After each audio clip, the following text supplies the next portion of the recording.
immortals. Welcome to the RU GEMI Show. I'm RuVII, vampire sorceress. And I'm Gemini, siren from the Underworld.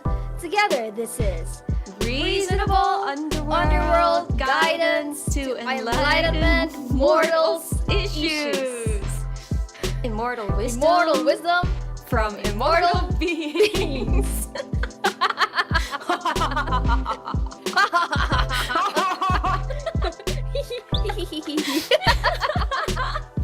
Hi everybody, HEYU! Johnny, hi! Our first official duo collab! I'm so excited! Let's say hi to everyone really quickly. Wait, what's the first one here? Alright! Well, Johnny, hi, Foxyan. Hi Scarlet, Legion, hi Jackie! Up, dog, Avery, Burning, Homer, Aura, Avery, Avarisha, Soles. Edward. I'll probably like greeting who you just read. It's Like, okay. Soulless. We'll get a double greeting. Kuroko, hello, what's up? Hi Kairazard. How are you guys doing? How are you guys? Did you guys submit your mortal issues? Hi Crayon Aurora, what's up? Thank you for being here. Hi Eno, Burning Homer. Welcome to the very first episode of the RU GEMI Show. Yeah, we're calling it. We're gonna have multiple episodes. This is just the beginning. So yeah, but how's the volume, by the way? Yeah, let us know. Music is too soft. We do have a hashtag. We're calling it RU GEMI Show. Hashtag RU GEMI Show. So I don't know. It's just. It's our show. I guess it's official. It's gonna be the show of the year. All good? Yeah! All okay.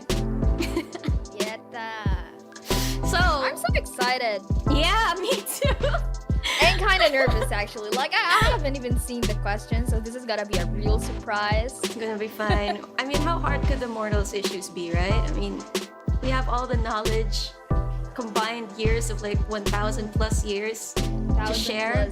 So wisdom. This is easy work for us. should be easy. Just I swear, if I see one math or science question, I will use the calculator. I'll leave it to Ru.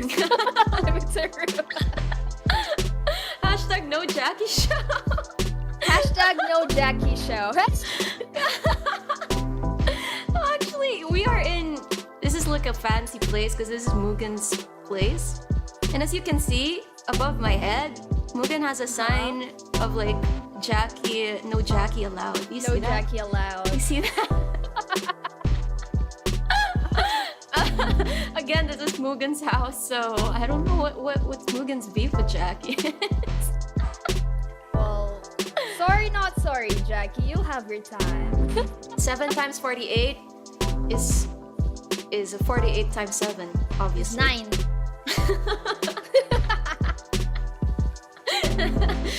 You know, math, like we learned so much math things even in vampire school, right? But every time like I'm faced with a math problem, I just use the calculator. I don't know why. It's a good thing that the calculator is allowed in your school. We didn't even. Oh, really? We weren't even allowed to. I mean, like calculator. now in present, I mean where we are, we don't have to mental math. We can just literally open the calculator, right? Well, There their is teacher Google. was really nice then. Mine was freaking terror, and that's probably why I didn't like math. Probably. It all depends on the teacher anyway. That's true. But yeah, so just a quick background about this show. A couple of days ago, you know, we asked you guys to submit your issues, your problems, and stuff like that. Troubles. Predicaments. What's mind-boggling to you and stuff that a mortal can't solve. Like you need immortal beings to solve. And we gathered like need advice, a lot, right? actually. We have like 20 questions when I checked at 6 p.m. Plus like some other messages that aren't questions, but I found them really funny. I probably just tweet them if they're not gonna be part of this, but yeah. What is 1 plus 1? We'll try our best to answer each and one of them, and maybe if we can't finish everything, we can just include it in the next episode. Yeah. So, yeah, All just right. keep it coming. Don't worry about it. Should we we start? All right, I think we should. Let's go. First question from an anonymous person. How to charm LG smart refrigerator asking for both me and a friend. Yes, for the very first. Wait, what? Right. Okay. Wow. Very serious one. What is an LG smart refrigerator? That's actually like a really expensive refrigerator. Like, I'm just gonna show you some AI. We gotta Google it though. There's some like touch screen. Yeah, I want to see some. You know, step one about to charm is you have to understand them completely. You can't just go in blind. So let's search. What is an LG smart? I think it's a type of refrigerator where it can tell you if the food inside is rotting or not. Right? Wow, Like it looks has so shelf fancy. life. Yeah, that's a really expensive refrigerator. Something that we could never afford. Yeah. But anyway, I think you should heat it up, you know? If you want to charm an LG Smart refrigerator, you can heat it up by dancing in front of it. You know what I mean? Dance around the kitchen, the refrigerator light. And of course, you just keep it clean. You know what I mean? And Don't you fill it up with awesome food. Yeah, fill it up with chocolates. You know, give it chocolates. Not and flowers. cake. Not flowers. Not flowers. Yeah, and definitely not medicine bottles. It's a myth. Never put medicine bottles, and do not put fish. Yeah, because It'll smell promise you, weird. the LG Smart refrigerator is not gonna like it. Have you experienced charming a refrigerator in your 1,000 years of siren-ness? No, but I had a friend who fell in love with their refrigerator. What? Actually, yeah. I actually did this.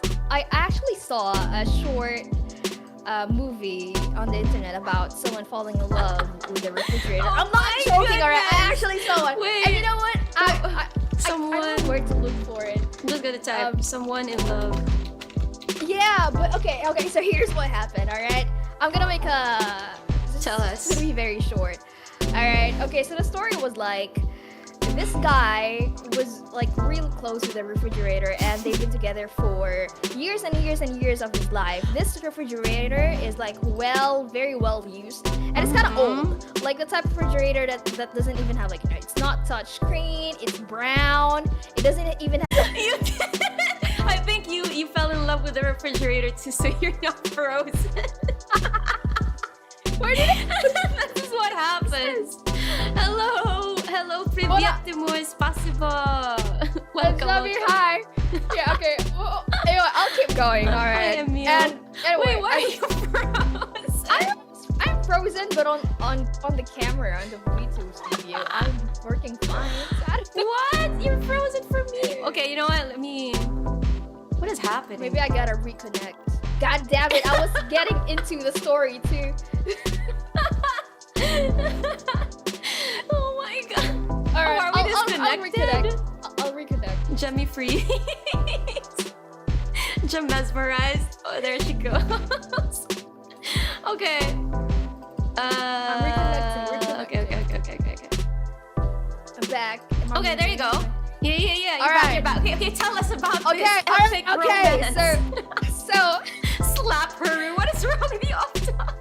as the guy was like about to, you know, head out the house, a flyer fell out of his pocket, and then the refrigerator saw it, and the flyer was about.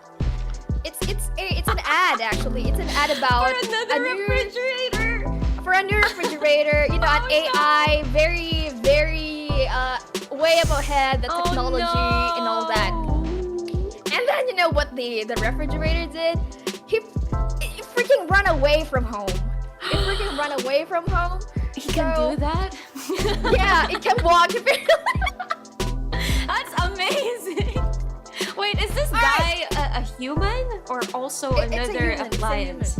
Okay. It's a human. Oh shit! I forgot to mention that as the guy was about to head out the house, so he was opening the refrigerator, right? And then the handle fell off, which basically just indicates that the fridge is very old. Like the handle fell off, right? Oh no. Anyway, the fridge ran away from home, and then he was like being homeless and stuff. It was like talking to old appliances that you could find on the street, and then he even saw like there's a TV, you know, a shop with a lot of TV on, and then it shows you ads, right? And then the ad from the flyer, he saw it again on that TV screen, and it was like, oh my god, I'm so sad. Oh no! God, I'm gonna be replaced. I'm gonna be replaced. I'm old. I can no longer be used. All right, and then while he was walking, he found like a garbage area, and then he found like a refrigerator, a dead refrigerator, like no life. Junkyard refrigerator. It's a junkyard. It's a junkyard refrigerator. It was like he stayed there, like he just sat down. Okay. And then like a minute later, the guy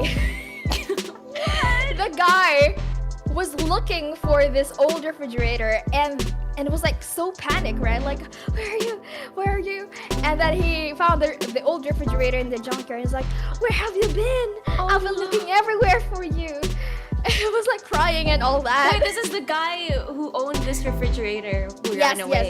He's the one who owns the refrigerator. Damn. And the refrigerator was it's like, true love, man. and it was like he handed over the flyer, like, it's okay, I understand, you're gonna replace me, I'm old. Yeah, I know you can find someone better. And the guy was like, no, I just went out because I had to buy you a new handle. Oh, that is so sweet. And like, it was in his hands. So I was like, see, I just bought you a new handle. And then put the handle on, it replaced the handle. It's like, all right, let's go home. And then as they were, returning back home, they were like happily ever after, and like kissing and shit. Oh, whoa. Just kidding, like holding hands and stuff. So that is the story.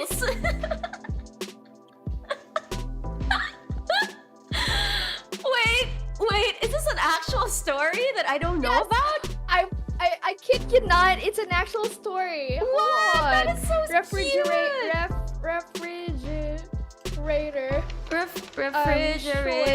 Short film. So is this an ad for a refrigerator? Oh my gosh, I see it now. Oh my gosh. I just sent the link. Is this like oh my gosh, Runaway? This is Runaway. Yeah, it's a Runaway. The ref is so cute. The fridge is so cute. It's so true. I told you it's real. I'm not making shit up. So cute. It's real. I can't believe it's real. I wonder why they had to turn off the comments, because I swear. Okay, so going back to the question, right? So how do you charm? Right.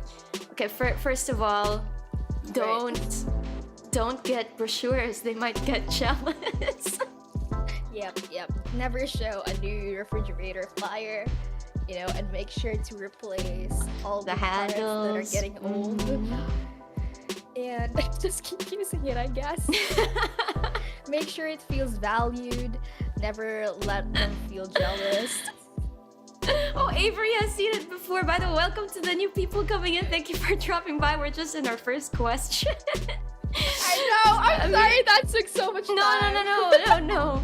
This is fun. I'm so okay. But why an LG smart refrigerator though? Why not a different brand? Or is it because it's really fancy and stuff? I wonder who sent this. I know, right? Is it Jackie? Yeah, as a toaster. Are you a toaster trying to charm a refrigerator? It must be very sassy though. Samsung for life, Emil. That's the refrigerator type, I guess. Yeah, you know what? In any type of situation where you want to charm someone, you gotta get to know them, know their needs.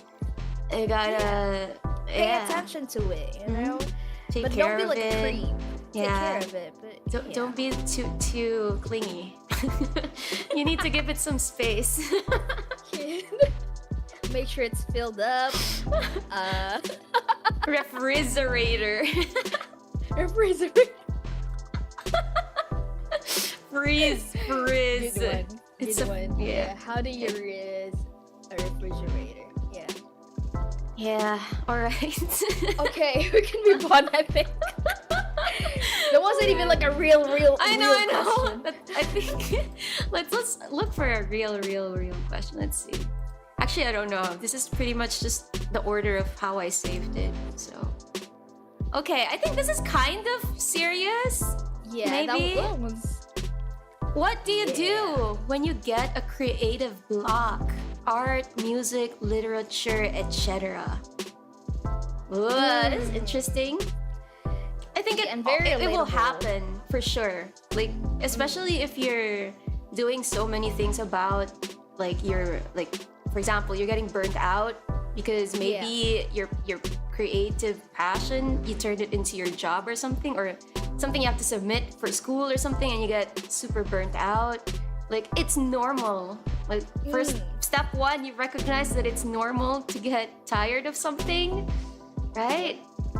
And then, can I say that even geniuses, they get creative block too, so don't be too hard on yourself. Exactly. Because our mind cannot work 100% all the time. It needs rest.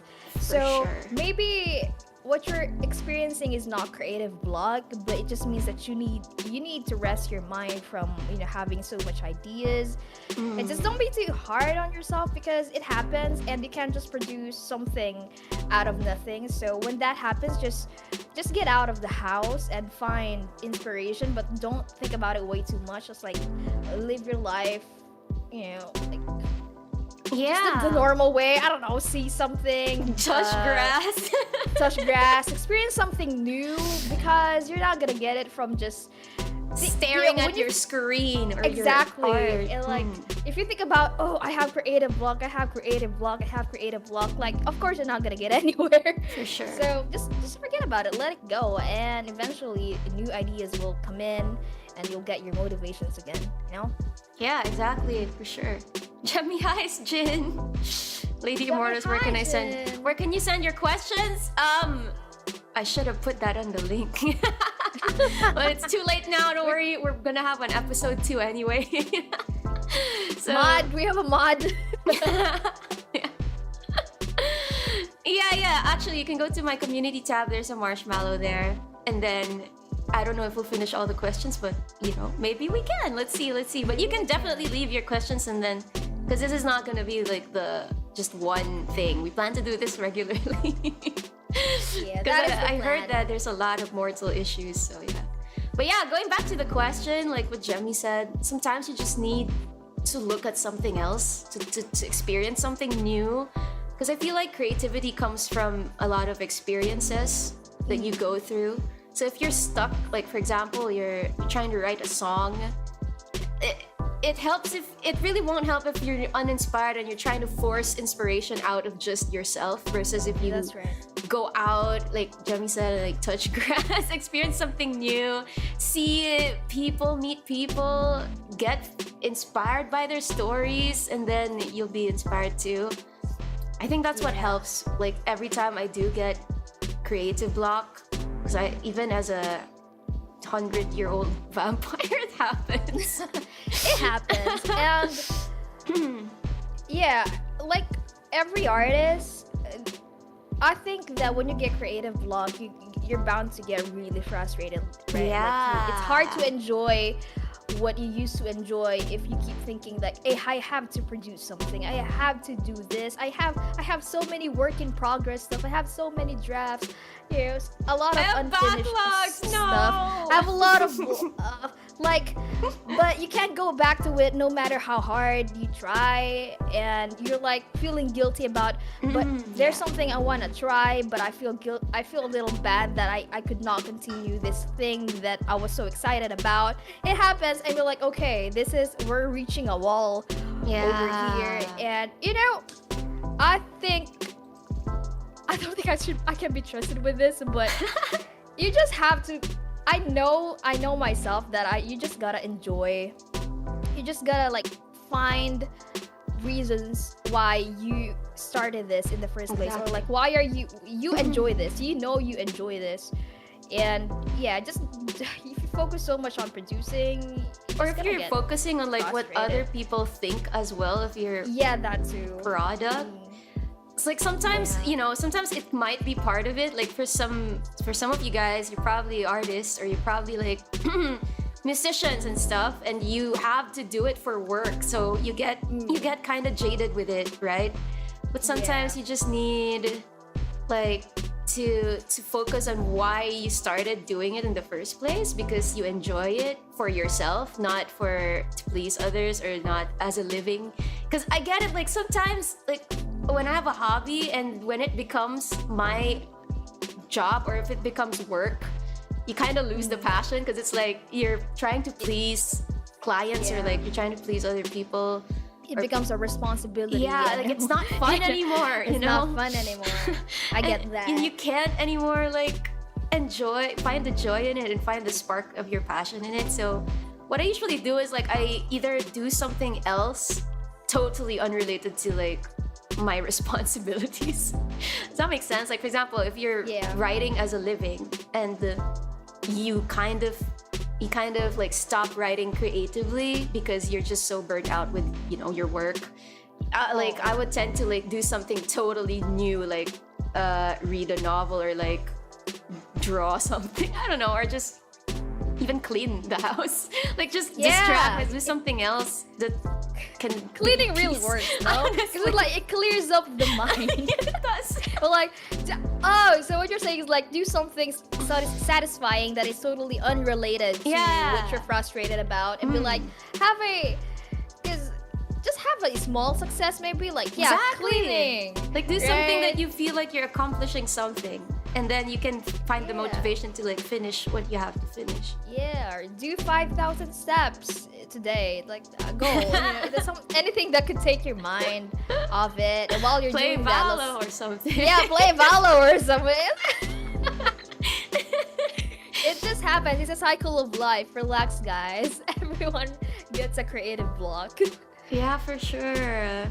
And I did have an experience of like working as a writer at one point in my life. So before that, you know, you're like so passionate about it. Like I would freaking write like spoken word before. I would write like just weird things like songs, poems and stuff like that. And when I got work as a writer, I'm like suddenly have no time to do it, and two is whenever I do have time, it's like, oh, I'm so burnt out though. Why would I do this instead of, you know, doing something else? So sometimes you just need to, again, do another thing that's creative too, or go out, experience new things, or even like read up or look at other people's art to inspire you. Like remember when we watched that concert? That actually really inspired me to like to sing more passionately again. Okay, so we just saw a concert, and after that we were like, okay, I understand now why I want to do music. I understand now why I chose this, no matter how fucking hard it is to be here. But hell, I enjoyed it. It. And yeah, you're right.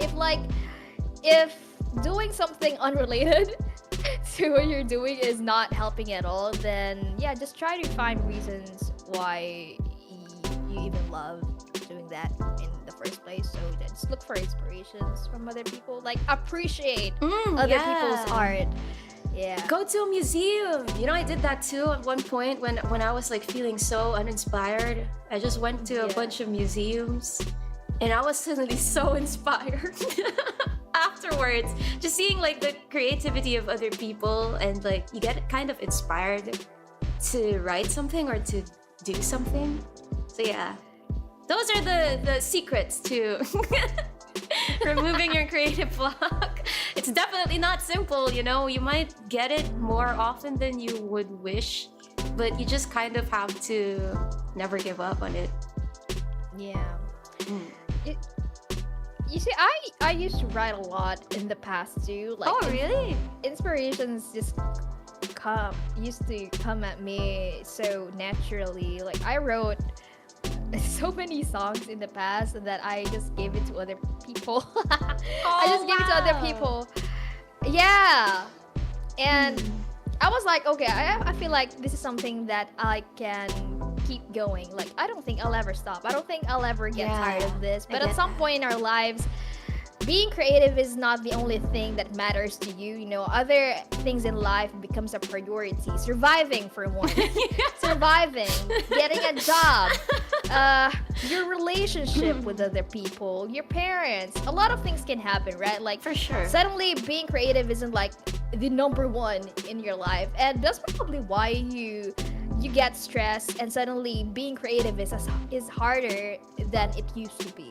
And you should understand that these things happen, and just don't be too hard on yourself. Yeah, and just keep creating. Like, even if you think you suck, or like if your work is not as good as it used to be, just keep doing it anyway, because whatever you create is gonna touch at least one person who sees it. So just keep creating, even if you're not like reaching your goals. Like, for example, you know, everything now in the human realm is like all about social media, getting, you know, numbers, likes and stuff. I would know, I mean, we're VTubers, right? But like I mean, like in the creative setting, like sometimes you should just forget about that and just create for the sake of, not really thinking about, oh, this sort of thing got more views or whatever. Like, just keep doing it anyway, because it's bound to be seen by someone, and if one person gets inspired by your work, that's worth it. Oh, that is so true. That is so true. You don't need 1,000 validations from people. You just need one to keep you going sometimes. Yeah. And don't forget to share your work, okay? Never be too shy about sharing your work. I know, like, some of you all be like, oh my god, I have 50 drawings, but I only posted 5 because they're what I'm proud of. But they're probably really good. No, keep posting it, guys. Keep posting it. Like, be an annoying artist. I love annoying artists. But like, I love your art.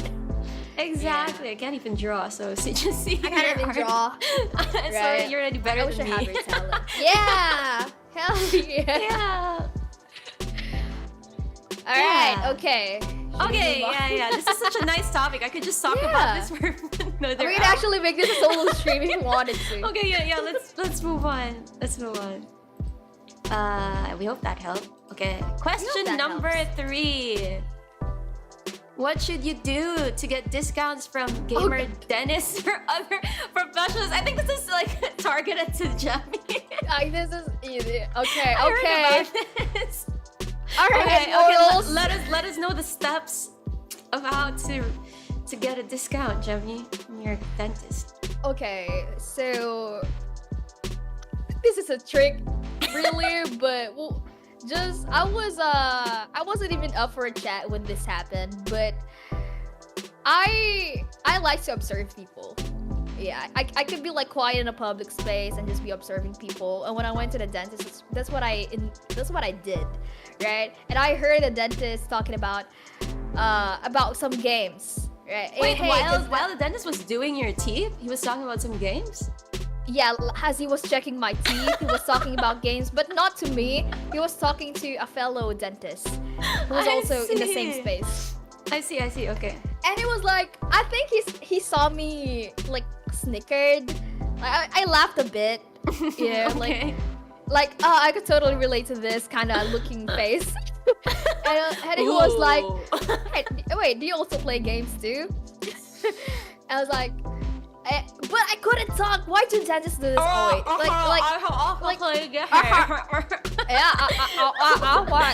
while your molar was getting extracted. No, he was just checking it out at the time. Okay. And he was like, oh, sorry. And then he removed whatever that was in my mouth. Right? Like, yeah, I do. And it was like, you look like the type of place Stardew Valley. He told you that? Yeah, he told me that. Actually, you do. I see it. I see the vision. I don't understand why. I was wearing all black at the time. I was like feeling grungy, alright? So I don't understand where it's coming from, but now that hearing it from you, I was like, okay. You have Anyway. comfy vibes. Yeah, and then it was like, yeah, I do. And then he proceeded to ask me, what was your favorite game? And I was like, oh, that is hard. I do play a lot of games. I enjoy Civilization 6. Yeah, I was like, I was waiting for you to say that. That's exactly the first time you told me to when I met you. I was played thinking Civilization 6. yeah, I was thinking he probably doesn't know that game. It was like, what? Really? Why, you don't look like the type. I'm quite surprised. And then he was like, his face lit up, and he kept talking about games that he played, animes that he watched, Oh and my of course me, who gosh. couldn't even talk because there's something in my mouth, and my mouth was really stretched out. It's like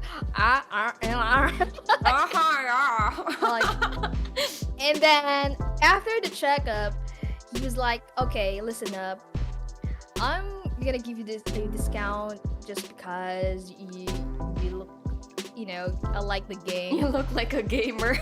You look like a gamer. You get the and I gamer like your buff. favorite game. So it was like, oh, awesome. And then he gave me a quotation. And I was like, yep, it's decided. This is where I'm gonna get my molar teeth extracted. So yeah, to get a discount, to answer your question, just become friends with your dentist. Avery said step 1, laugh at them. Laugh at them, step. Step 2, become friends with them, and step 3, hopefully they give you a discount. But we have actual advice from Jackie. Thank you, Mortal. Tell them you're related to a doctor or dentist because the medical community has this honor code thing. Might not apply for everything though. Honestly, that is true. Especially if you have a family friend or like a relative or someone who has connections with like your dentist. Like, I don't know. Nepotism. Yeah. Use your nepotism. They'd be like, oh, your aunt is like also a doctor. Oh, okay. Yeah, I get that. I can see it happening. So that's one advice. But what if you don't know anything about your dentist's like hobby? You just fake it. Do? What if like fake? Like, I don't know, maybe like compliment them on something.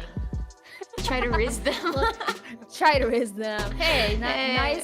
nice couple. We're together. Hey. I like how you drill my molar. How you grip my molar is really cool. I should do that. Maybe like wink at your dentist because you can't even open your mouth. You know? You're just like really struggling. It's not even. Make face expressions because you can't do anything else. Maybe don't riz the dentist. You don't know them, so don't. Yeah. Why are you trying to raise someone who's touching your mouth? A stranger at that too. Yeah, they can really hurt you. Like they can really like, I don't know, do it like roughly instead of doing it gently to your mouth. I mean, like, oh my gosh, sounds so wrong. But you know, they have the power because when they're holding the instruments, they all look so scary, and they have the power to make it like, if they don't like you, they might make it more painful. I don't know. Dentist working on a vampire is a funny concept. Keep a professional relationship, guys. Imagine your Anyway. mind rat open and you try to riz your dentist. He would probably think you're dying. Something He'll wrong. be like, "Are you in pain? Is there something wrong? Is this hurting you?" And you'd be like winking at your dentist. You'd be It's like, "Is there something wrong with your face?" It's the anesthesia. Oh my gosh. Alright, okay. Jeez. Third question? Okay, fourth question. Oh, this is the fourth. Oh Okay. crap, I'm doing the wrong thing. Wait, this is the third. Yeah, this is the third. Never mind. We're going to the fourth question. Let's go. Do you believe in life after love? I can feel something inside me say, I really don't think I'm strong enough. No. This is a song. Do you believe Even in life love. after love? Oh! I forgot the song, but it's a song. Okay, now I remember it. Yeah. Life After Love. So you're talking about heartbreak? What is the title of this song? Is it Life After Love? Life After Love song. Is this even like asking an advice? What is this? What's the full song? Believe, After Love, After Love, After Love, After Love, After Love, After Love. Oh wait, I think I get it now. Like heartbreak, right? Like I really don't think I'm strong enough. So it's like getting over heartbreak. Oh, you're right. Okay, the title of the song is Believe. Oh. It's the best darn thing that Cher has recorded in years. Oh. Okay. Anyway. Sure, it's Cher. Yeah. Legend. Okay, so iconic. heartbreak. How do you get over heartbreak? Oh wow, where do we start? Oh Wow. That's a very very tough question. Okay, I gotta be like, take a step. Take a pause. Like, what is the premise though? Is it like a break unnecessary? Like, were you in a relationship and then you broke up, or is this more of like In general, you maybe, get because there's friend no zoned after confessing your love? In general, Yeah. it's a bait to have you guys sing it. Oh, Eno, is this your question? So this is your question. Do you believe it? Or like a rejection? More like rejection. I feel like, do you believe in life after love? So it's gonna be like a mutual thing, right? Like it sounds like a breakup to me. It does sound like a breakup. Wait, let's actually Google the meaning behind Believe The song. by Sure. See, we're you know, efficient mortal beings, immortal beings. We research on the issues of these mortals. Wait, let's see. Life After Love, blah blah blah blah. Oh, it's called Life After Love. Wait, what? But it's called Believe also. Yeah, it's probably about breakup. Oh, so it's like you can't get over your ex kind of thing. Is that it? Yeah, because the line's like, I need time to move on. I need love to feel strong because I've had time to think it through and maybe I'm too good for you? Huh? What? Oh wait, Anyway. but this is the history. So she was singing it in the bathtub and it seemed to me the second verse was too whiny. Wow, there's a lot of history to this.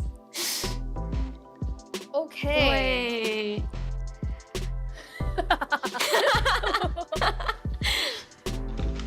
Mortals and their love songs, am I right? Yeah, people deal with heartbreak differently, and yeah, how they react to it. Because okay, let's say person A and person. Oh wait, it is a breakup. I'm reading lyrics It now. is a breakup, No matter how right? hard I try, you keep pushing me aside, and I can't break through. There's no talking to you. It's so sad that you're leaving. It takes time to believe it, but after all is said and done, you're gonna be the lonely one. Oh. Guys, if you're gonna submit a song, please give more context. It's okay. We're all knowing. I just had to Google it. Okay, so it's a Anyway. breakup. It's like a breakup. It's I a think breakup. the partner just left them. What am I Yeah. supposed to do? Sit around and wait for you? Well, I can't do that, and there's no turning back. I need time to move on. I need a love to feel strong. Okay. Oh. Yeah. So yeah, I think people deal Okay. with it differently, Hmm. right? Because like I said, like person A would be looking for a rebound. Okay, right after breakup. That's not a great let's- idea, by the way. Don't That's do not a that. great idea. It's bad for you. It's bad for the person you're rebounding. It's just overall not gonna be great unless like you're both in agreement that it's gonna be like a one night type of thing, and then that's it. Yeah. But if you're gonna actually go rebound, you're gonna hurt someone. Don't do that. That's not nice. That's not Yeah. cool. And I don't think it's gonna end well. Like you could be like, okay, person A look for a rebound, and then they started dating, right? But since the person A is still hung up on their ex, you're right. Like the other would get hurt, and also, like that's just not healthy because it's like you're just trying to run away from the heartbreak, so you're bound to get a little toxic, like expecting this new one to act Yeah. like the old one, you know? And you're also never gonna move on. Like, it's also bad for you because if you're gonna not properly move on, you're gonna jump to the rebound. Your heart will never heal, and after that rebound thing happens, you're still gonna be heartbroken. So you're back to zero or even negative, I don't know, less than zero. You're gonna be worse off than when you broke up. So don't. Yeah. Or you could be like the person B. The person B, what he does is like wallow in sadness. I mean, that's valid. Sometimes you just need to cry. You just need to let it out. You just need, yeah, exactly. Like, put it all out. All the love that you have for this person. Like, let it out. But, like, not directly towards the person, okay? Let it out by yourself. I don't know. But, like, but yeah. Also, it also depends on what your goal is. Is your goal to get them back? Because that's like a whole nother thing. Or if your goal is just to completely forget about the person. Because if you want to get the person back, then you can, I don't know, dress really hot.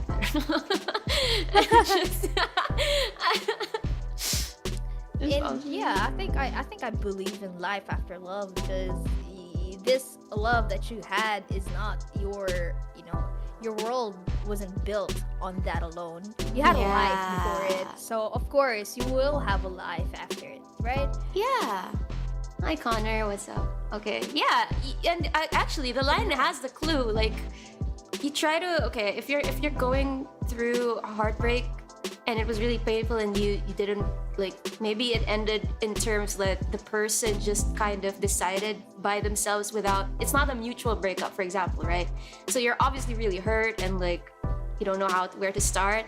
I guess you can go back to the things that you enjoyed doing before the relationship, because if you're in a relationship, I think like the person you're with, you kind of do similar things and do activities together, I think.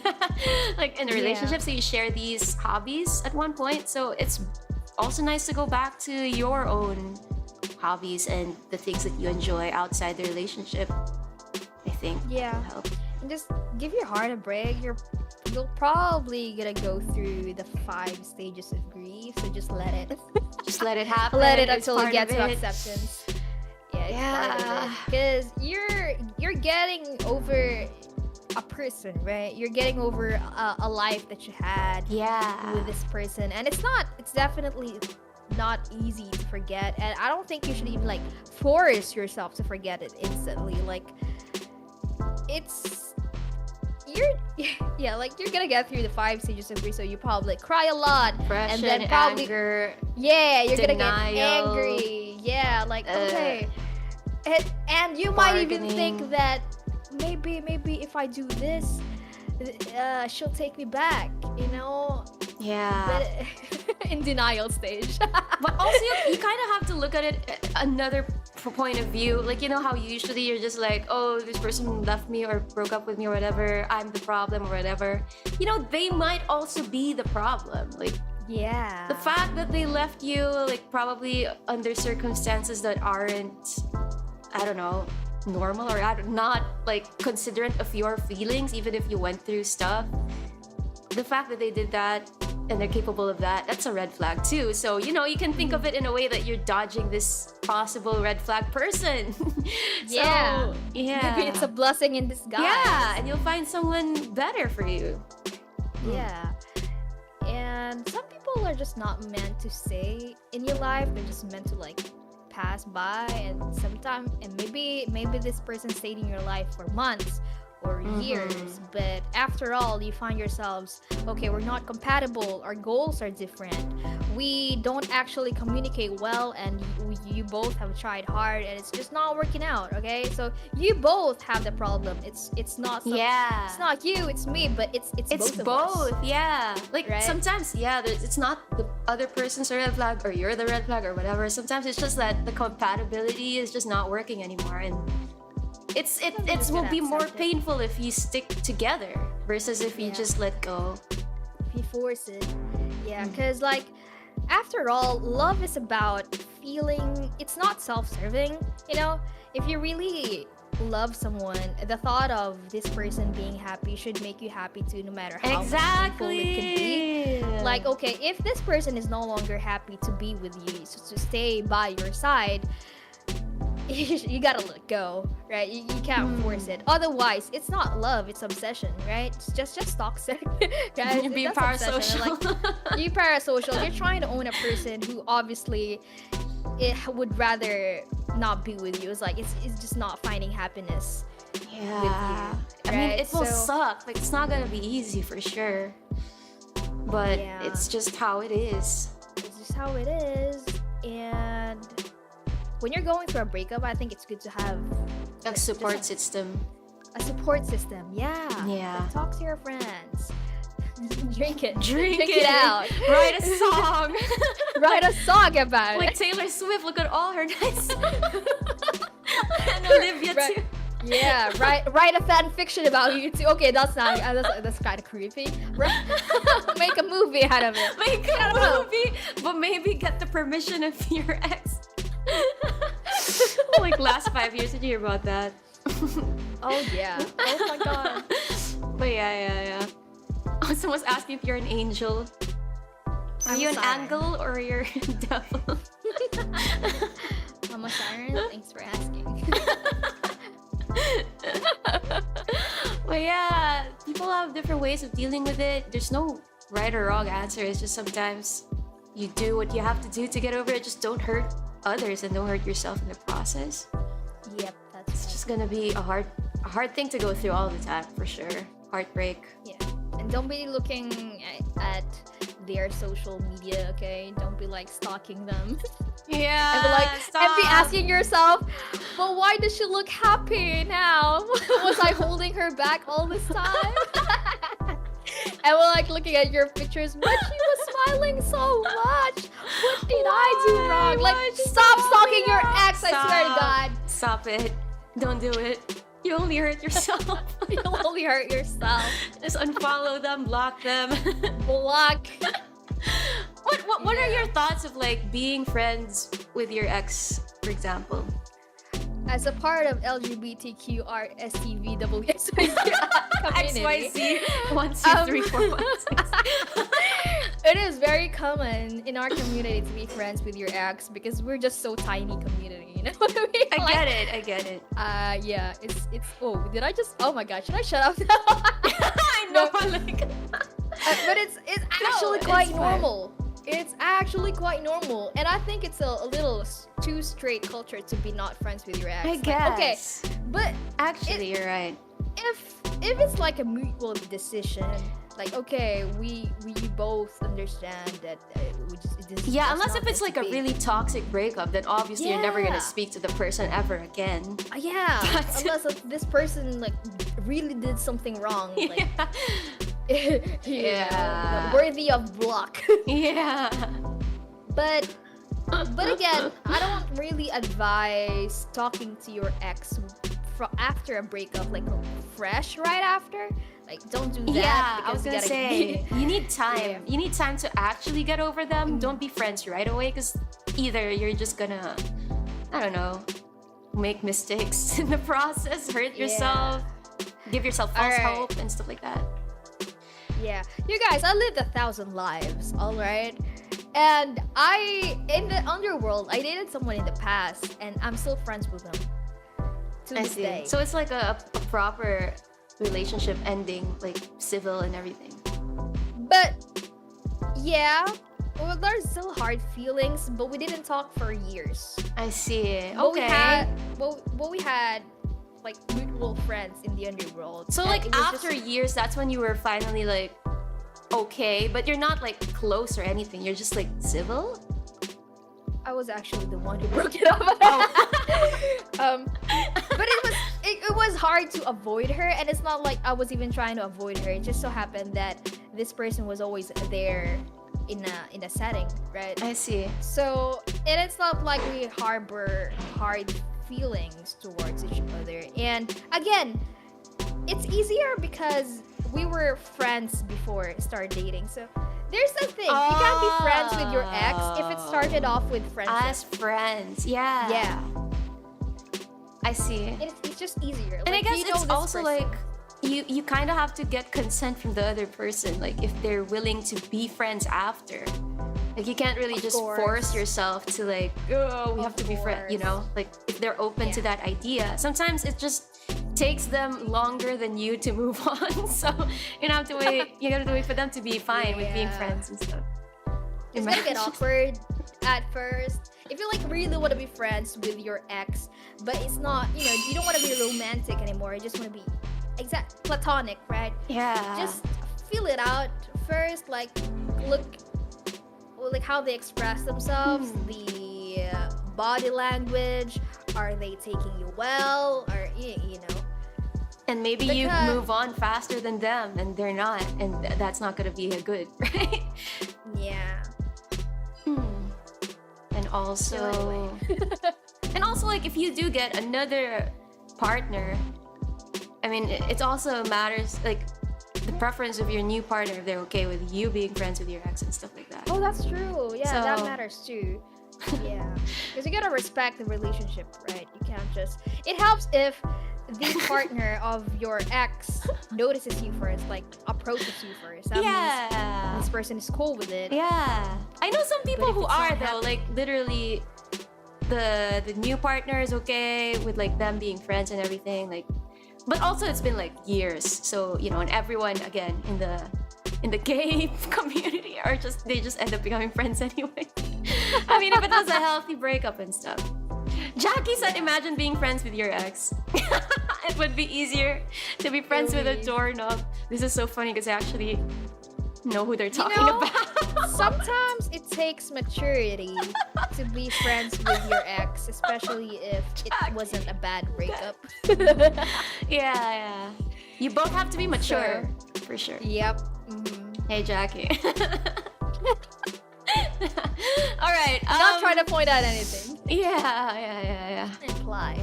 Okay, what are we talking about again? Life after love. So it is possible. Do you believe? There should It is be possible. there should be life after love. Of course. For sure. You'll You discover will it. you will find love again. You will find All right. the person that's right for you. Okay, I think we've talked enough about this. Let's go to question number 5. Question number 5. Oh, this is a weird one. What does the fox say? Really, what the fuck does it actually want to communicate? Oh, ding ding ding ding ding ding ding ding.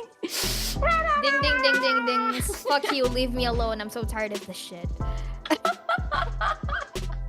You know, this is a song, right? This is also a song. What does the fox say? But you know, I thought it was a Little Prince reference. Because there's a fox in the Little Prince. What?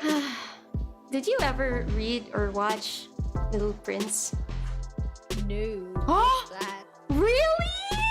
Yeah, Okay, what's that I have about? to- Is it a children's book? Ish, but it's like a type of children's book that's really deep. Like Well, it it's has never like reached life the lessons. It's never. Oh, I'll lend you a book. It's really cool. Oh, Jackie's now Okay, panicking. why- Jamie, why Jackie you is off guard? Oh my reacting. god. All right. What? Okay, so I am I not missing out in life. I was about to For not spoil reading the something, Little but I'm not Prince. gonna talk about it because you haven't read The Little Prince. But basically, there's a fox there, and what is... Yeah. Anyway, it's a really nice children's book. It's like a really smart children's book. I actually read it like as a kid, a vampire kid, when I didn't really understand what it was saying, and then when I reread it like recently, it's like so deep and so philosophical. I think you're gonna like it actually. It's very comfy too, like the art and stuff. Okay. And there's even a place in Korea where they have like a Little Prince themed park, which is so Oh. nice. Yeah.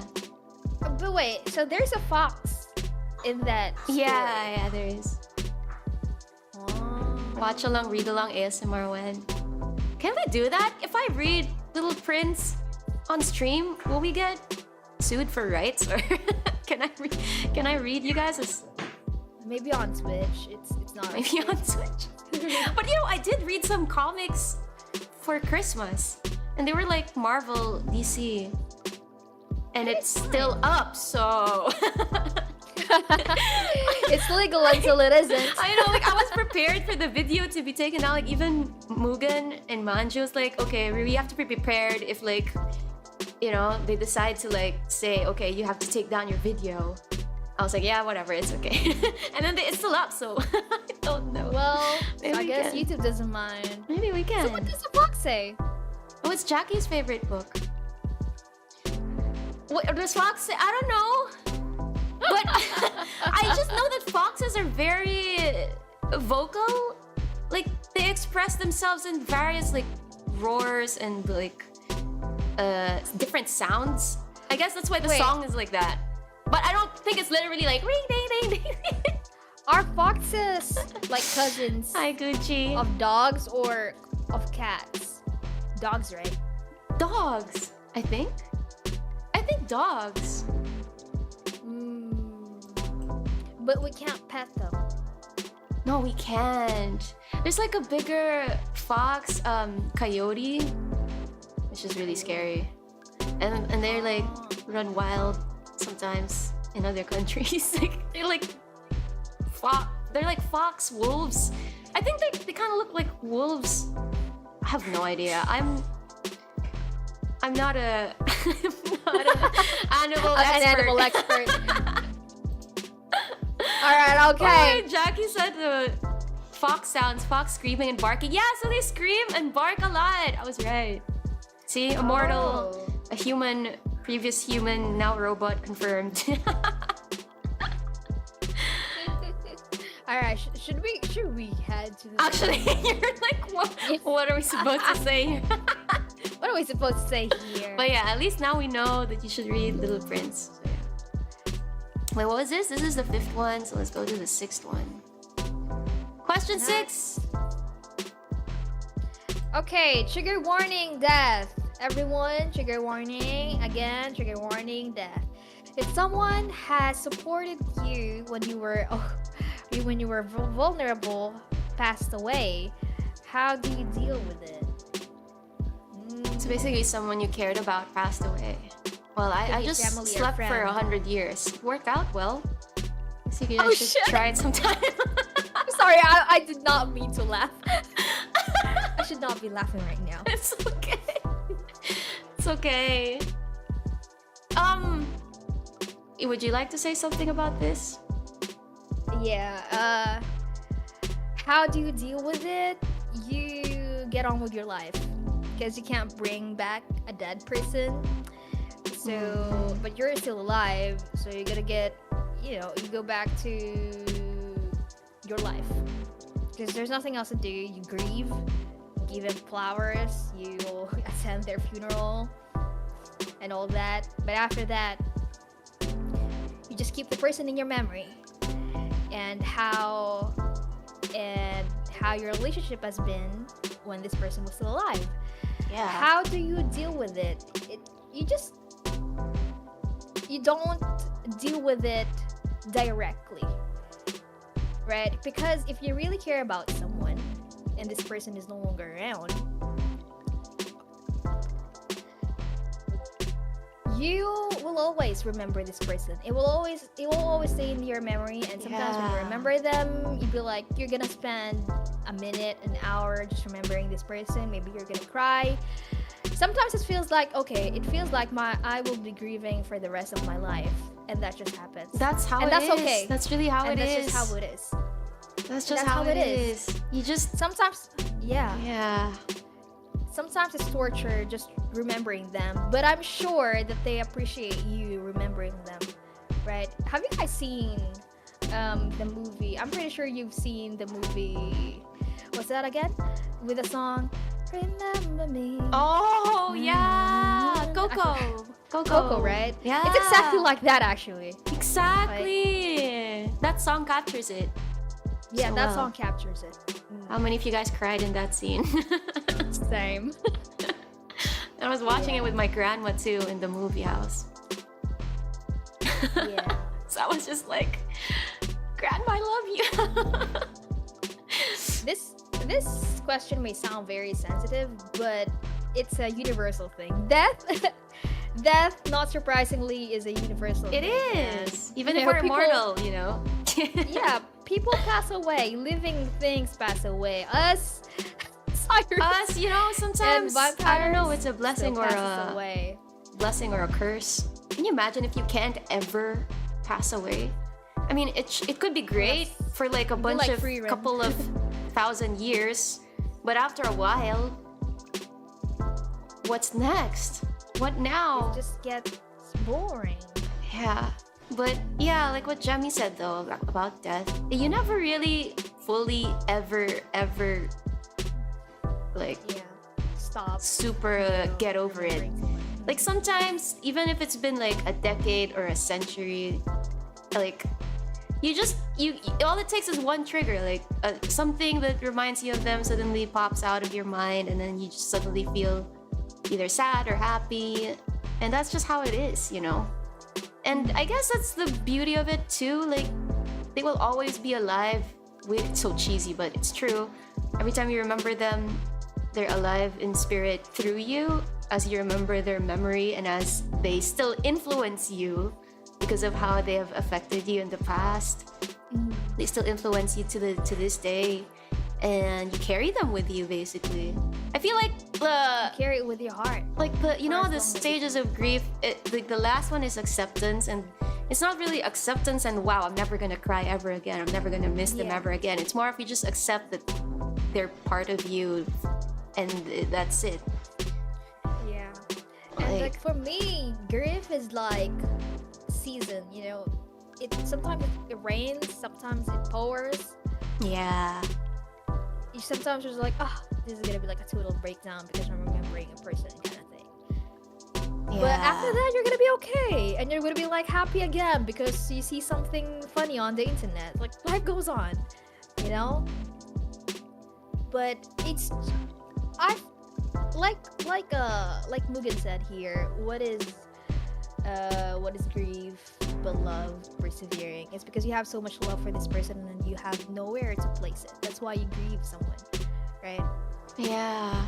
It's love How- persevering. The quote from WandaVision. Yeah. Did you You watch grieve with this. WandaVision, Jemmy? I did. I You cried. did? tons. Oh Uh-huh. yeah, it was so nice, right? And I understand Wanda. If I have that power, I would do the same thing. I would. Who wouldn't? Yeah. Like it's just it how do I say it? It blurs your vision of reality. right? Vision. If you're like grieving, it blurs your vision. Right? Yeah. Cast Mind Stone. Oh, the people you love will change you. The things you have learned will guide you. Grandma Tala. Yeah, also the grandma. Oh, I'm reminded of my Disney death stream. Disney's so good with killing I the know, important right? people. Why do they keep peeling? Peeling? Suddenly it's so morbid. My mind stopped working for a moment. Yeah, why do they keep killing good people? It's also like, this reminds me of like if you have like an Oshi that graduates, it's the same feeling for me. Like, Death. It feels like they're dying. Cause okay, like for example, you have a K-pop group that you like, and they retire. You still see updates. You still see them post sometimes. As a You know where ghost. they are. No, I mean like, cause they're still them. But if your Oshi graduates, they just disappear unless you find their new life. But in general, some Oshis just disappear off the face of the earth, and it's sad. It's like they're dying. Yeah. I'm just laughing because I'm coping. But yeah. Get that. Okay. Alright, knock on wood. If I be unalive, if I pass Hey, away, no, we're I- never passing away. I'll resurrect you over and over again until Good. That's a until we're promise. like free rent. But like, it's just in theory, if I somehow is not here anymore, I would want the people I care about to go on with their life and find happiness. even without me. No, I can't. Even without me. I can't. Yeah, I get that. I would want that too, but as the person who is being from the other side, it's hard. It's hard to just, you know, oh, you should be happy, but I can't. Let's not cry, guys. I know. I think I only cry if someone passes away in real life and if someone graduates that I really like. Those are the only 2 times that I actually somehow-ish cry. Even immortal beings can shed tears. Yeah. Crying is healthy. We sometimes. have feelings. What do you mean? We have emotions. Even if I can't really cry most of the time. Sometimes I do. Jemmy got Phoenix Downs for days. Yeah, Jemmy won't go anywhere. Not on my watch. I'll be like resurrected until I'm tired. Exactly. Even if you're just sleeping, you'll still be I'm resurrected. like, oh shit, I'm a robot now. No, kill me again, please. I don't want to be like that. You asked me to. You asked me to. Remember? I was kidding. You were like, I was kidding. "Bro, Okay, when but you turn me into a robot, like Jackie, I was like, ooh, you want to be a robot too? Ooh, what? okay, but if something happens to me, bring me back, but not as a robot. Can you do that? Okay, what was your second form gonna be like? Why, you don't want to be a siren anymore? I don't think you can bring me back as a siren. If I die as a siren, then Oh, I see. let's see. Can you turn me into a human? No. I guess, I don't know. We have to work on We've it. never tried. I don't know. Humans are so fragile. Why would you want to be a human? I know, but I don't Look at wanna all be their issues. We're not even getting through their issues yet.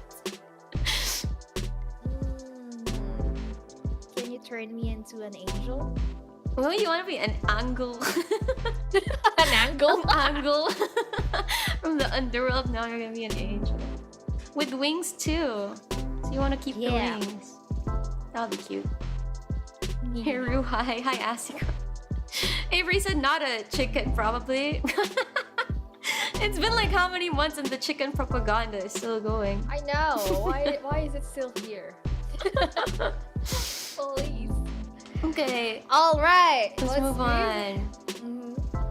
What is this? Number 6? Okay, number 7. My favorite number. When you're down and out, how do you keep yourself going? When you're sad, how do you keep You're yourself down going? and out? Down and out. Does that mean outside? Or What just- I'm a little confused with the wordplay. or you're like down. down and like out of commission? Like if you're sad? really sad? Like really. I don't know, you just have to because you need to survive. You can't just stop. You need to work, you need to study, you need to feed yourself. How do you keep yourself going? Well, we all have bad days, okay? True. So yeah, just believe that. Okay, maybe I'm just having a bad day. Tomorrow it'll be better, and if it's not better, it's probably just taking some time. And I guess I'm gonna say make small wins again, like the one we talked about earlier. Yeah, do not doom scroll yourself into sadness. Do not bed rot. You're just Get up that doom bed. scrolling on your bed. Well, I think it's fine, but give yourself a deadline. Like if you really want to wallow in darkness and sadness, I feel like It's okay to cry it's it fine. out. Yeah. But don't do it It's for okay to cry it a week. maybe Yeah, don't maybe do give it yourself a too- deadline. Like, yeah, this is kind of like a really broad topic, if I'm not gonna lie. Down and out means a person without money, a job, or a place to live, according to Google. Oh, wait. is that so? Oh, I thought it was really sad. Down and out is so unemployed. That's it. Neat. You're just I guess you're like, money, job, or a place to live. So you're really, really, really broke. Well, you're really, really broke. Go back to your parents. What if you can't go back to your parents? But actually, yeah. Well, if you can, not- you should. Yeah, only if your parents are good to you. So I guess what I'm trying to say is go back to your support system. Maybe it could be friends, family. Yeah. Well, Don't be is hard afraid to get a ask job for these help. days. Yeah, don't be afraid to ask for help, and just keep trying. Okay, you're gonna find it. Don't worry about it. You're gonna find it. Just keep trying. Yeah, look at us. We were really broke too. That's literally me. I had no place because Jackie burned it down. I was really broke. I can't go back to my vampire relatives. I don't know. Sometimes you just keep going, and sometimes you'd be surprised at how the universe will just open a door For you, and it just works out. But just never give up and never be afraid to ask for help, because people are willing to help. Like, you'd be surprised how many people will be willing to help you out if you ask for help. Surprised there are actually kind people around you. And with that, I'd say that you surround yourself with good people too. Like, all right, I know it's so easy when you're like sad and you're hitting rock bottom to be looking for people who are the same, you know. Yeah. Pity party, right? Pity party isn't healthy for you. You gotta look for people who will Can pull lift you up. Yeah. Yeah. Rich people. Yeah. Rich people is what. You got it. Alright. Your dentist, looking maybe. for some rich friends. Looking for rich friends who can buy me Who a can house. adopt me.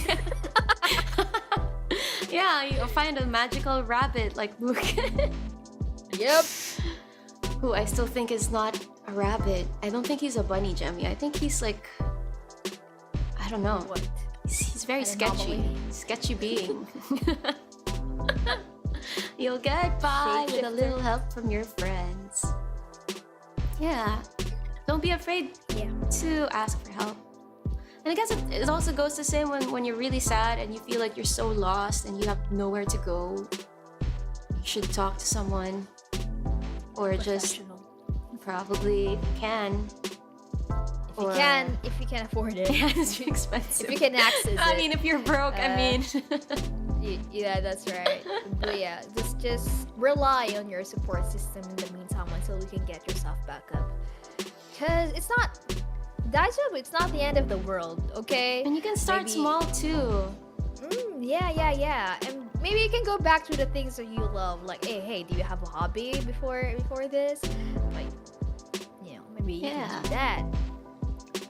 I know someone who just like moved to a beach and without like anything. Ooh. And then he just started teaching surfing every day, and that's his like lunch and dinner, whatever he earns from that. That is And so he just great. lives that is on so the beach. Cool. Yeah.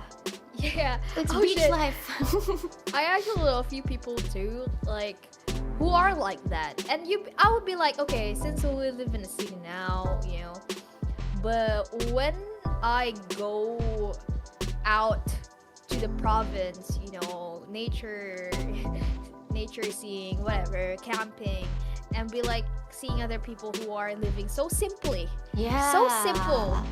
It's like they're not worrying about tomorrow, literally. They're just worrying about the next meal. That's it. And they're just enjoying life by the beach. Yeah, I guess simple life. a good job isn't everything. A good job isn't everything. You know, you only need as much money as you need, to survive. I guess it really depends on your lifestyle, right? Yeah, depends on your lifestyle and what you're willing to work hard for, what you're willing to let go of. But to some people, they're super content with that life. Because I think, well, this person that I know used to be, I think, working corporate and stuff like that. So he got like so burnt out and he's just like, I just want to live on the beach. And that's what he did. Which I found really cool. I'm so tired of this capitalistic city. Exactly. I'm gonna go to a quiet town. Swim every day. Cheap food. Yeah. Enjoy the sunset. Enjoy That's life. life. Yeah. That's life. One day. One day, let's do that. Slow living. I like that for myself. Yeah. So hard living in a society. It is. There's so many things that you get caught up in, you forget to live sometimes. That's right. Puts on Joker makeup. Oh, it's a Joker effort. But yeah, I hope though whoever submitted this, I hope you're doing okay. I hope you're feeling okay, and again, don't hesitate to reach out if you need help. Be it like financially, emotionally. Financially though, I mean, we're also broke, so just say well, we can help you with, like, I don't know, just talking about things, especially your close friends. We can for sure help you out. Yeah, in their small ways they can help you. You know, they could just listen to you. They don't have to like take you in to help you. They don't have to adopt you. They don't need to adopt you. They just need to be there for you. Yeah. And just don't give up. Just keep getting back up again. That's what matters. Leave society, Don't be a pressure monkey. yourself so much. Said by a scholar once. Well, again, what is happening? Okay, let's see. Next question slash issue slash problem. Number 8. Number 8. Where is it? Oh, there it is. Alright. Okay. Alright! Okay. Trigger warning! Trigger warning, kinks. Again, trigger warning, kinks. If you don't like kinks, pause. You can go back 10 minutes later. Okay. If you have a certain kink, how would you share it with someone without being pushy or weird about it? I think... Wait, I'm assuming that the person you're sharing it with is like someone, is like a partner, right? Not like some random person. Imagine that. I'll be like, okay. I will like, alright, bro. Bro, So listen, I have a really kink. like this. I really like doing this. Like, How do you feel about this? You just talk to a random stranger Okay. and be like, Because you said, bro. how would you share it with someone? You didn't say how would you share it with your partner. It's gotta just be someone. clear. Oh my gosh. Please be more specific. Alright, okay, so to answer that, you're so worried about being pushy or weird about it. It sounds like you are you're the one who's uncomfortable yourself. True. And you are kind of projecting this being uncomfortable to the other person. So I suppose what I would do if I have that kink of yours, regardless of what it is or how, Unless if it's how something dirty that's like it is. not supposed to be done. Yeah, like I don't know. You could go to is it jail by feet? doing it. I Is it- mean, if Yeah, it's feet, it's not bad. But if it's like, I don't know, cannibalism, maybe not. yeah. I hope it's weird. I mean, so not something that you could go to jail I for, hope it's not hopefully. cannibalism. Exactly. Just as long as there's consent.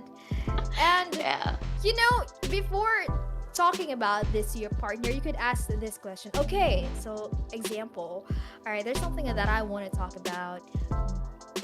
There's something that I like, but you don't have to like the same thing, and you can be open to Start by being be about it. open.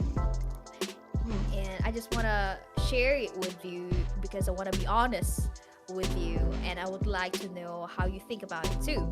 Right? You can Yeah. start with that, Yeah. and then you tell that kink, right? Don't just openly say, I want to do this, let's do this, you know? You have to... Yeah.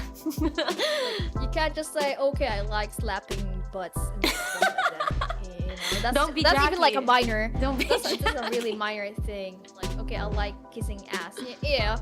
But don't open the Whip conversation it. with that. That's like, okay, what am I gonna say about that? Oh, how am I gonna answer you? Yeah. You have to kind of...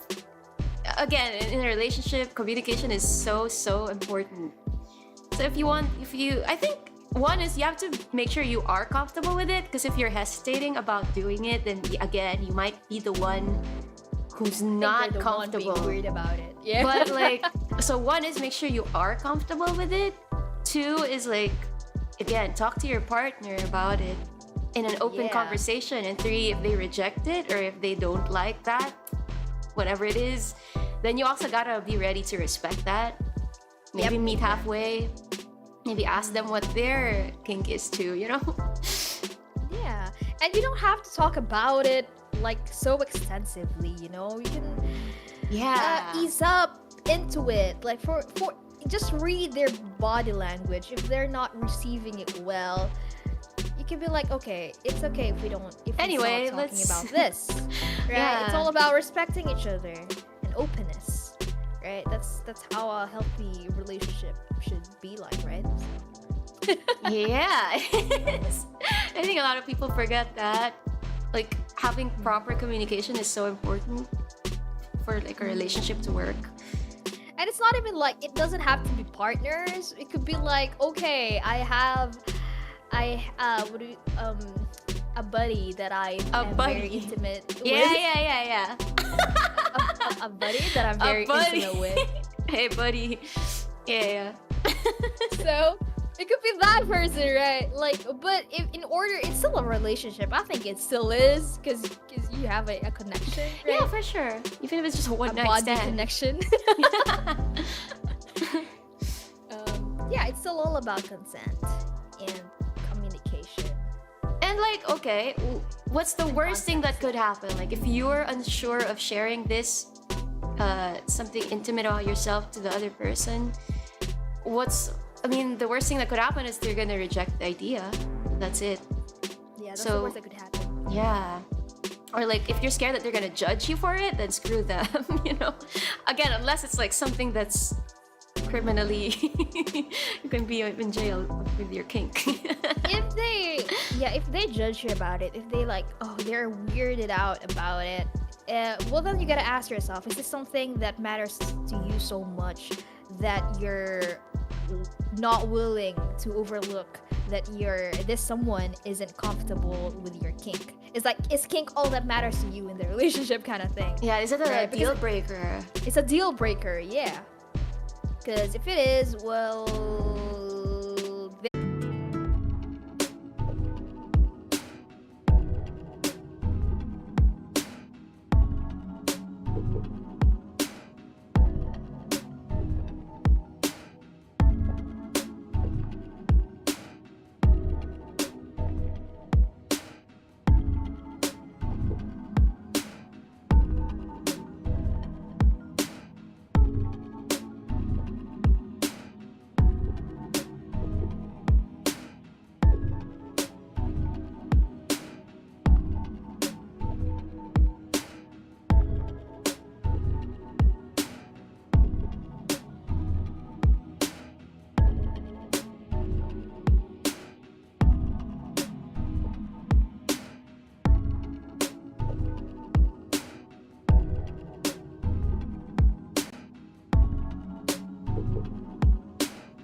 Yummy back. We're back. I don't know why my chat messed up too. Hello, everybody. Where were we? All right. Oh, the kink. Okay. Hold on, Rude. What's up? Can you look at the chat real quick? Oh, it's okay. I just used a different chat. I mean, like, I use a different chat format. So for now, this will do. Oh. Okay, let's go. Oh, wait. Yeah, okay, there you go. Alright, There you go, we're there you talking go. about kink.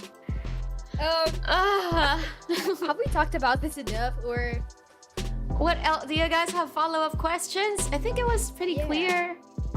Just Follow-up basically questions. communicate. You know what this reminds me of? Have you seen Sex Education?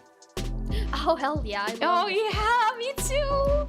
I love And, it. like- It's so educational. It is. It is. Like shamelessly educational. I And love it. I recommend it to everyone For sure. of So any yeah, age. like the premise is like the lead guy has a mom which is a sex therapist, so he decides to be, since he hears all this consultation at home, which I find really funny, he decides to be the therapist in his school. So it's like a coming of age comedy show.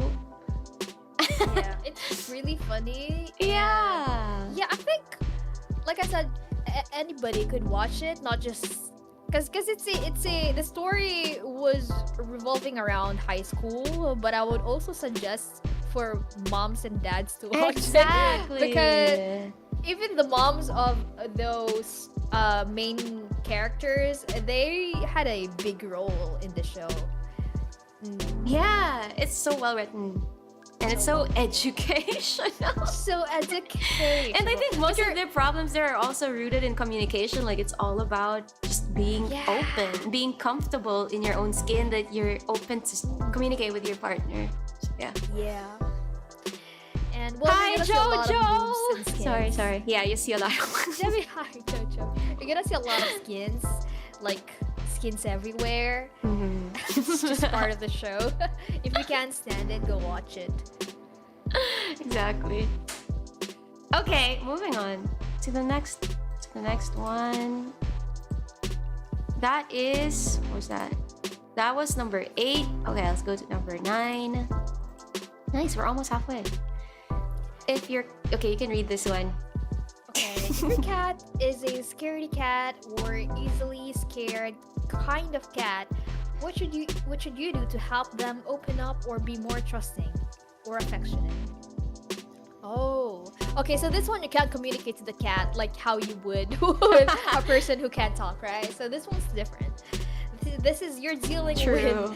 with a ball for Unless you can communicate with animals. unless you can talk to your animals. Okay, I can answer this one.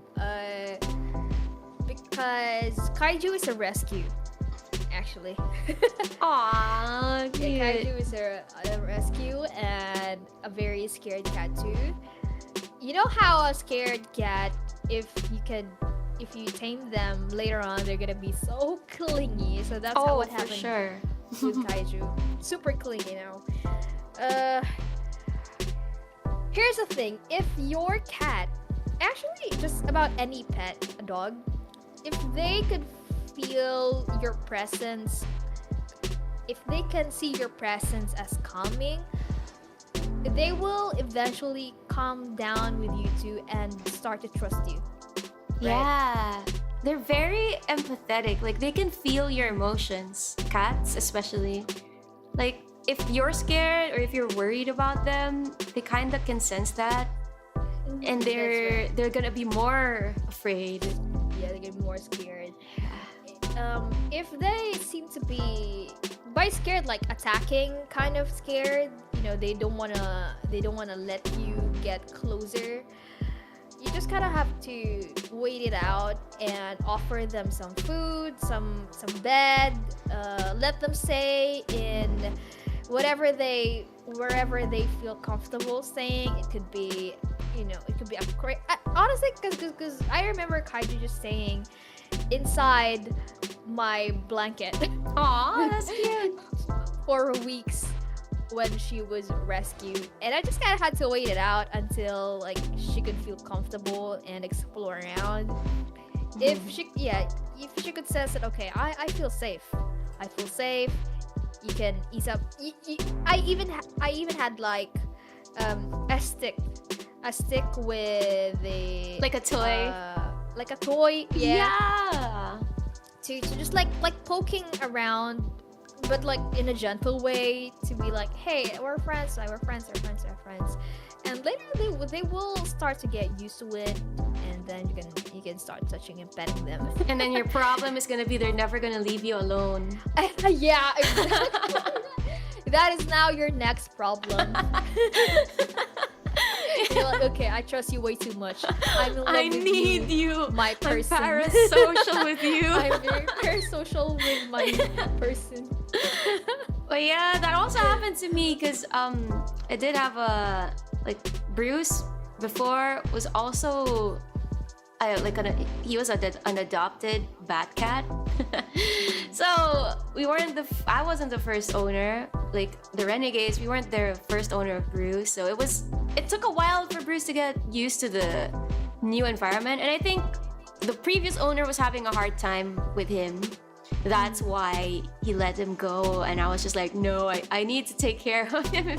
Like, I don't want to leave him to fend for himself. So you know what? I'll take him. So the first few days, like, it was so hard because he was not just a scaredy cat. He was like really, really angry.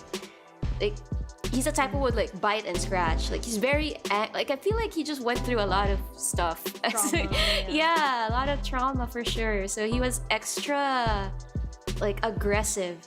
So at first he was still in a cage because we couldn't let him out of the apartment. He might, like, I don't know, tear everything down or fight the other pets, fight kaiju or whatever. So he had to be in the cage, and then I would just go visit his cage like regularly, like more than like maybe 3 times a day, every time there's meals, and just play, like, you know, put a toy on a stick, stuff like that.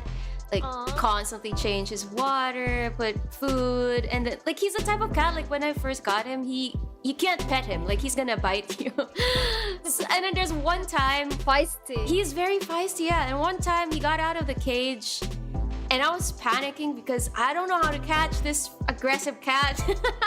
So I had to wear like my jacket. You know how I don't wear my jacket? I just kind of drape it over my shoulder. Like, I had to wear it so that I won't get scratched, and like carry him back to the cage. But it took a while. Like, it took maybe a few weeks just playing, talking to him. And then eventually, he's suddenly now really, really, really clingy. Suddenly now it's really sweet. Like, he just started, like, you know when cats show their belly, that means they kind of trust you, because they don't really do that if you're not, if you're like, they don't trust you. Spot. Yeah, it's like, I'm exposing my tummy because I trust you. So when the moment he did that, hello, Cornelius, what's up? So yeah, so the moment he did that, I was like, okay, there's progress, and I think that's the first time I tried petting Bruce, and yeah, It feels so fulfilling, right? It is. Tame a scared pet. Yeah. Yeah, it's so fulfilling. Back in the Underworld, back at home, we had a dog. Well, actually, we have a dog. We have a dog in the Underworld. Yeah. And it was also a rescued dog. We actually found it on the street. Oh, is this the dog that you told me about? Yeah. Oh my gosh, it's the best dog in the world, guys. Okay. Anyway, Okay. tell us the story. looking very pale. And... Aw. No, actually, it's a different dog. I'm sorry. I'm sorry to Oh, it's for you. It's a different dog. Right? Oh, it's okay. I'm sure he's still the best dog. Yeah, he's still the best dog. Anyway, this dog, it's a she, and we rescued them from the street. Looking, she was tied up on a pole. Oh no. She was tied up in a pole, and we were like waiting for somebody to. Maybe it was owned, you know. Maybe we were like, oh, Maybe someone actually goes to this pole. We're like, someone come looking for them if we take it. Anyway, days has passed and nobody's taking the dog, and it's looking very hungry. And so anyway, we decided to keep it. But this dog is just really scared, and it looks like it's hurt. Like it looks like it's hurt from, you know, getting abused. And it was a little hard because we couldn't even get near the dog, but we fed it anyway because we felt bad. And it's like we can't ignore it. It was just right next to us. It was like, why did you tie a dog just next to our house? Was it like barking aggressively, or it was just there? If you come near it, it would growl at you. Oh no. Yeah. So anyway, so the dog started softening up, but you can still go near it because it didn't like to be touched at all. It didn't like to be pet. It's like it gets aggressive whenever you even attempt it. So we had to be like, yeah, let's give it some time. We one or two people actually was even bitten by this dog. Oh no. For trying to pet this dog. So anyway, some months has passed, and we were like, wait, isn't this dog getting fat now? Oh, that's so cool. It's getting fat. Maybe we're taking care of it so well. And then later on, we were like, okay, we gotta feed it again. And then boom, 3 in 1. It's it freaking birthed 2 dogs. What? We have now 2 puppies. What are we gonna do about it? Oh, that's why it got bigger, because it was pregnant. It was pregnant. It wasn't getting fat. There's just puppies growing inside. Oh no. So cute. And that's when it got worse. Because now, okay, I understand now why it's a little aggressive when you come near it. It's because, it's because it's pregnant, right? Yeah. It don't want to be touched. But now that it's out, it got worse because now she's even more aggressive. Like she didn't even like us coming near at the puppies. And like, okay, now we can't even get out of the house because the dog is just right beside the door. And every time we come at the house, she thinks we're gonna come snatch her puppies away. But we're not gonna do that. We're gonna feed you. We're gonna feed you. How are we gonna feed you if we're like, okay, now we are trapped. We're now trapped. That's so cute. So anyway, now we have 3 dogs. We're rescuing one. But you know, I mentioned this dog because now this dog is like one of the best dogs in the world because sure, it can still get aggressive, but it can only get aggressive to strangers, especially the sussy ones, because you know that it's protecting you. Yeah, it's like now it became really protective. Possessive of you now. Possessive. So now nobody can approach you. And you can finally touch this dog. Oh, that's so nice. You guys are so nice. Yeah, I think what helped really is food. I think the food, of course, and they start to mirror your energy. So if you look happy just seeing them, then eventually they're gonna be like, start thinking, this person is so happy just seeing me, that probably means that this person has good intention. Yeah, they can really feel your energy.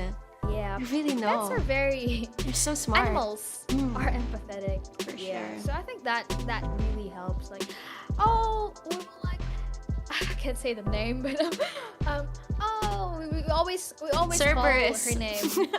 Cerberus.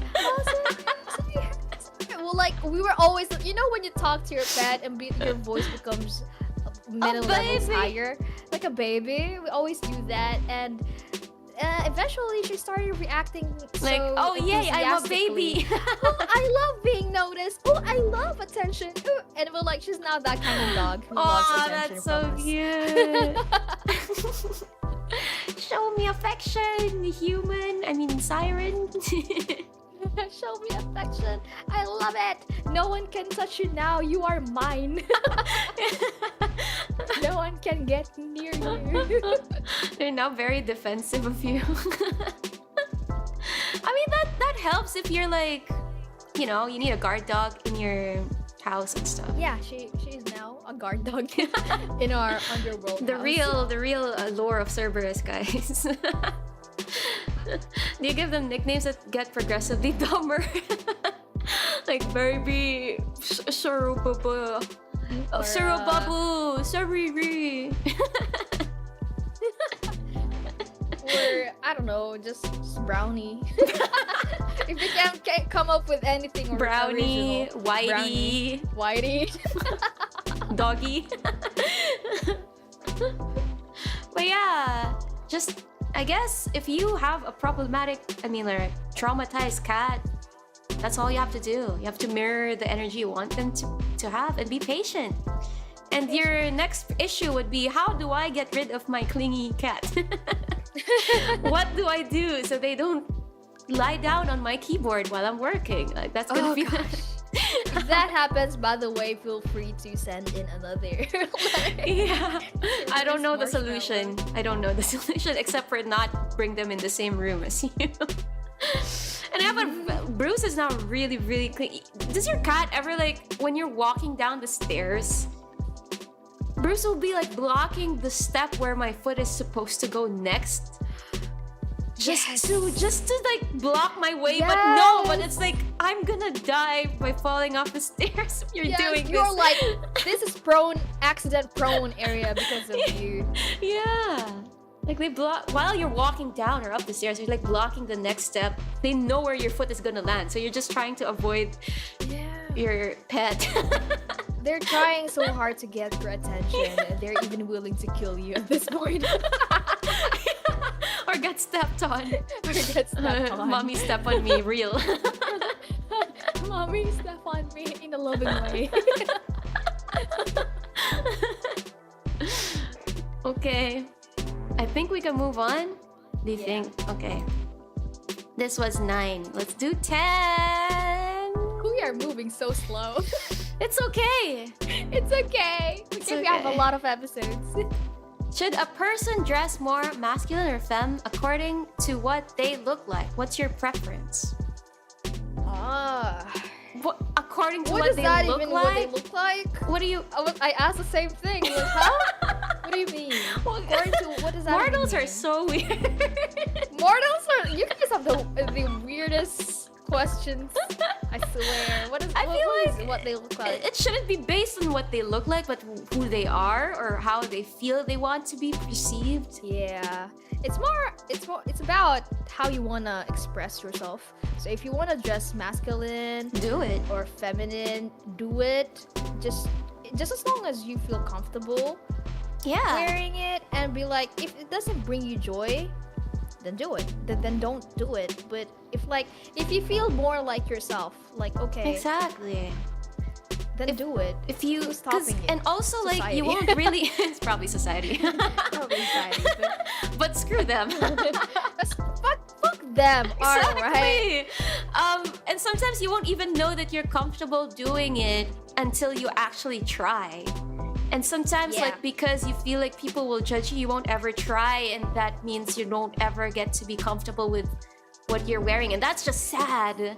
So what I tell you is just do it, just try. Yeah, I don't like that the question is like should kind of thing. Like it's like, oh, something's gonna happen if I don't, like, should a person, it's okay, as someone who likes clothes, as someone who likes fashion. Actually, you're very Gemi's very fashionable. Say. Okay, here's the thing. I don't really analyze my outfit like, okay, I'm gonna start dressing masculine, I'm gonna start dressing femme. I just kind of like wear clothes that I feel good in it, and I feel, oh, slay. I mean, fashionable in it, and be like, okay, I look cool in this outfit and accessories, I'm gonna start wearing it. I I don't be like, hey, I feel mask in this outfit. There's no such thought in actually, me. you're right. So Right. yeah, just dress however you want to dress. I as guess long as you feel the good thought in of like wanting to dress mask or femme is like if you want to be perceived as mask or femme, I think that's the only way that you actually think about like, okay, I want to have this aesthetic more because this is more me. it. Yeah, if it matters to you. Yeah. Yeah. Like, oh, I want to be, yeah, you're right. Like, if I want to be perceived as more feminine, then start dressing feminine. But same thing, it's because You're it's what you comfortable, want. yeah, and you're Yeah. comfortable with it, and you feel more like yourself, and you just you feel like it's so natural for you to be dressed like that. So I think like the to answer the question, like according to what they look like, Erase no, that. no. Erase The that to answer is what they no. look like. You shouldn't dress according to what you look like, or is it like what you should be? Instead, you should just, be comfortable and be yourself. And sometimes, again, you have to do it once to know. To know that you're actually okay. This is more me. So if you're in a state where you're experimenting on what you should be, what your vibe is, and what your aesthetic is, that's okay too. Like it's okay to be confused. It's part of the process. But I gotta say, like if you do get to wear something that really fits you, you're gonna feel it. It's gonna click. Like you're like, yes, this is more me. That's right. Like, you know how there are so many aesthetics that you can find on the internet. Yeah. But I kind of enjoy seeing those, although they kind of get me confusing. They kind of get me confused. Like, okay, there's so many aesthetics. It's like a ton of consumerism. But anyway, that's a different topic. You're right. But I like that people no longer look down if a woman dresses more masculine. Yeah. Or maybe I'm on that side of the internet. I don't know on the other side of the internet, but on my side of the internet, people no longer care. Yeah, people no longer care. Actually, I see men these days wearing crop top, and crop top used to be such a feminine thing, right? Yeah, exactly. Or men wearing skirts, and they can still pull it off. Actually, it kind of surprises me when they can pull off a skirt and still look very masculine, because that's how they want to express themselves. Exactly. Like, it's just clothes, guys. Clothes doesn't define your gender. Exactly. It's just clothes. So as long as you're comfortable, I guess number one, just be comfortable. Because if you're wearing something that's like, I don't know, you can't breathe. You can breathe. Maybe try something else. Alright. But like, there's a follow-up question actually. What's your preference, Ru? Is it connected to the first? Because it feels like, should a person dress mask and femme? What's your preference seeing other people that they should be dressed as their... You know what I mean? Like, again, me, I don't really... For me, as long as... Because you can really tell if a person is confident and they feel more like themselves. You feel the energy coming from them. Like, slay! Like, the moment you see them, oh my gosh. Yes, like they work! walk through that door Exactly. and like, there's an air of confidence. Yeah, so in that way, for me, whatever that fits them, that makes them who they really are and makes them express themselves the way they want to. And sometimes, you're gonna be in the mood that you want to be more mask or more femme. Or again, we're not really categorizing it. It's basically just your mood. Do you want to wear pants today? You want to wear a dress? It's just like for me, that's how it's just more of my mood today. But I always wear this outfit, so. It really depends on the mood. Yeah, but for me, sometimes, I would like to go more like wearing dresses and stuff like that. Sometimes more of a pants type of person. It really depends. It really depends. Yeah. And guys, clothes shouldn't restrict you. It shouldn't feel suffocating for you. Yeah. And sometimes you just need to dress for comfort. Like, don't think about, like sometimes I just dress for comfort. I don't even think about the style so much. Like, I feel comfortable in a shirt and shorts. Oversized shirt? Yeah, oversized hoodie, oversized shirt. Depends on the mood, really. If you have like more questions on how to style an oversized shirt, then I would ask that, but that's not the question. Gendered clothing is bullshit. Wear whatever you want. Exactly. Yes. Exactly. Yeah. Slay, Like, slay, work. Slay. work that. How about you? Well, I already know your answer. It's My preference? yeah.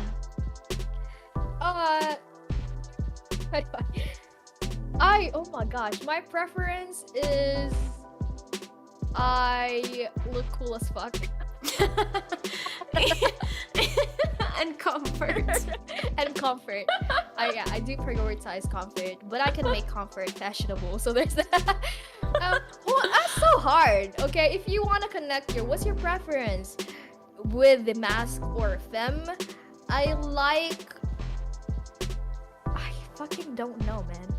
No, I think your style is like, again, very fluid, very like whatever your mood is, but still yeah, fashion, exactly, you know? Fluid. Like genders are social constructs, realities, but people who say otherwise could suck fun. Yeah, what Jackie said, exactly. Jackie also dresses really nicely. Yeah, that's true. I think all of us dresses nicely. I like it when we're together and we're like, okay, well, where are we going? Where are we headed to? Should we do a fit check? Fit check! I love it. Anyway, but next question? All right. Next question. I get it though. Like some people, maybe for some people, they still think, you know, very like last point. Okay, very gray and I mean very black and white in terms of mask and femme. But really, it shouldn't be that way. Yeah. I guess that's why this question was asked. Reprogram your brain when it comes to clothing, you guys. Yeah. It shouldn't be restricting to mask or femme. Like it's just maybe I feel like categorizing is a little headache. So just stop doing that. Just experiment. Don't be afraid to experiment. Okay. Wait, is this a song again? Yeah. What is I love? don't know. Baby, don't hurt me no more. What? Just keep saying I told you guys. No. Is this a to Twice send song? this. What is Problems, love? not lyrics. What is love? Baby, don't hurt me no more. I don't think so. I was thinking of a Twice song, but that's not Korean, so.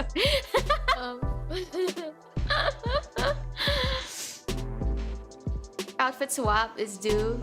Outfit swap! Outfit swap.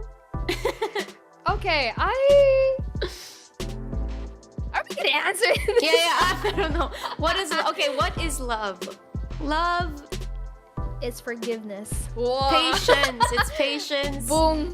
Forgiveness. Actually, it's so true. Forgiveness is not self-serving. Boom. I feel like there's a Bible verse for this. Love is patient, love is kind. Yeah, there's a Bible verse for it if you want to check out. We also, so I did read it, you know, as an immortal being. It's a fascinating book. Wrong song. Sorry, Kairazard. Love is when it's like that Taylor Swift song Karma. Karma is my boyfriend. It's like that. Love should be simple actually. People are complicated. But love in itself is simple, it's beautiful, it's pure, it's hope. It's commitment, it's patience. Patience. A whole lot of patience. That's it. Love is the answer to so many questions. Love is a choice. Yeah, love is a choice. You choose. You Because choose. loving someone takes an effort. You know, but it takes effort, but it should be so simple. Like example, I love you, Ru. I love you, Jackie. I love you too. So there are a lot of times when I think about you and you remind me of something. Like, okay, I'm looking at my blood right now, and now I'm suddenly reminded of Ru. I'm really looking thirsty. I'm trying to fast drinking blood this week. I'm like, you know, it's just like I'm walking on the street and so like I remember something that Jackie would find funny about. You know, those kind of simple stuff. Actually, Just sometimes I because just see a meme and I was just like send it to you guys. like yeah, And like then- Rue and Jackie would find this funny kind of moment. It's because it's a sign of love. It's so simple. You It think about the person and be is. like, oh, I want to make her laugh too. Yeah. You know? When I saw so I was like, I didn't know what to give you for Christmas, but I was just browsing, and when I saw the gecko, I'm so sad I didn't give you Gecko. anything nicer. what do you than a mean? fucking I sunscreen. literally need a sunscreen, dude. That's like the one skincare that I haven't bought and I was supposed to buy. So it's like you knew I needed one. Yeah. Another like what is love is like rooting for someone even without them around. You know? Yeah. Like Yeah. just wanting the best for this person. Exactly, and having their backs even if they're not in the same room as you. It's like love. Yeah. It's Love so simple. It's y'all. sending memes at 3 a.m. Yeah. I can't believe I'm taking this question so seriously when it's just a freaking lyrics. Yeah. I don't even know what song. I don't even know what Guys, song what this song is. this? I like give us something, all right? Give us something. Love is like you're watching an anime and you think about your friend. I don't know. Yeah. And you'll be like, oh, my friend would like this anime. Or love is like giving. Oh my god, some of my other vampire friends gave me like crystals in Genshin. Because I was so sad the other day. And because like Nafia That's won't so come sweet. home. And they surprised me. They gifted, and she still hasn't come home, so that's just tragic. Honestly, they spend money for that. but it's the thought. It's the thought that a they thought. thought about it and they chose to do something about the thought. Love is also letting go. That's true. We talked about it a Yeah. while ago. If you really care for a person and you feel like they'd be happier without you, even if it will hurt, then that's also love. And also kindness, like Patricia. Love is being kind. Yeah. Letting go of someone is being kind to them. Yeah. And I think the hardest love to give is yourself, actually. Yeah, that's true. Because you would, I don't know, Because you're so self-aware, I think.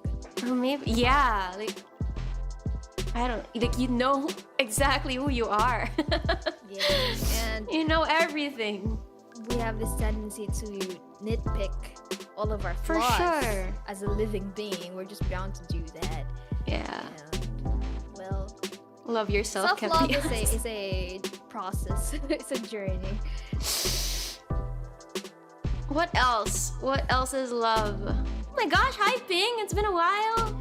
Love is visiting a stream of a friend. Yeah, visiting a stream is actually like an expression of love. Yeah, you guys love us so much. Oh my gosh. Oh my gosh. Oh, thank you. You guys like,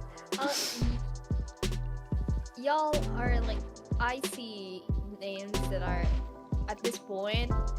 I would wonder if they're not on the chat if I stream because there's such a like the time they commit to watch our streams. I like, know. wow. You know, this is why I want to do a meet and greet. I need to put faces with your names. Guys, 'Cause we I want to appreciate see you guys. I want to see chat Thank you for IRL. the love. Thank you. Love is Love is. I'm thinking buying of my song them and coffee. Yeah. Or it's just the tiny little things, really. Love is What if we all wear masks at the meet and greet? It's okay, I can still dox you. I'm kidding.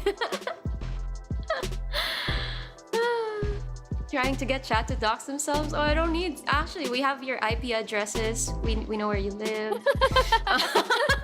It's fine. We can find you. Love is listening. Exactly. Love is an ocean.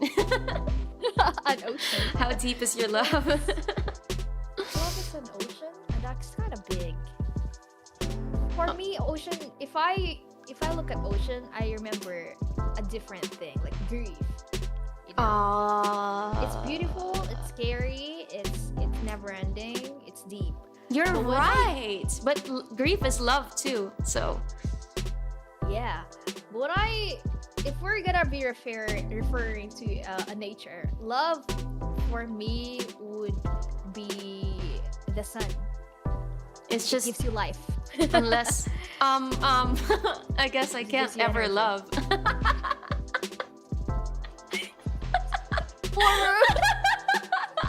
I mean that checks out. You're never gonna get love. R.I.P.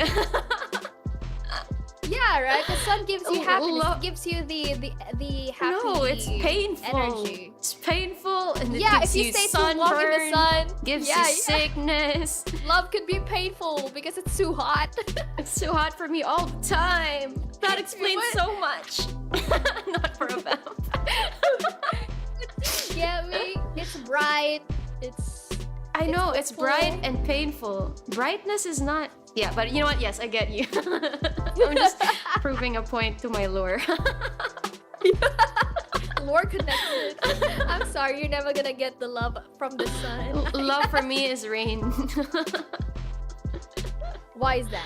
I don't know, because it's not sunny. I thought you're gonna be like, I thought you're gonna No, because give us it's like something. okay. Let me deep try to pull meaning to out it. something that can be deep. Okay, so you know droplets. It's just little small droplets. Again, small acts of love. But if you combine it, it can be a storm, and you just feel it, and you just take it in. Shit! Oh, you made something out of nothing.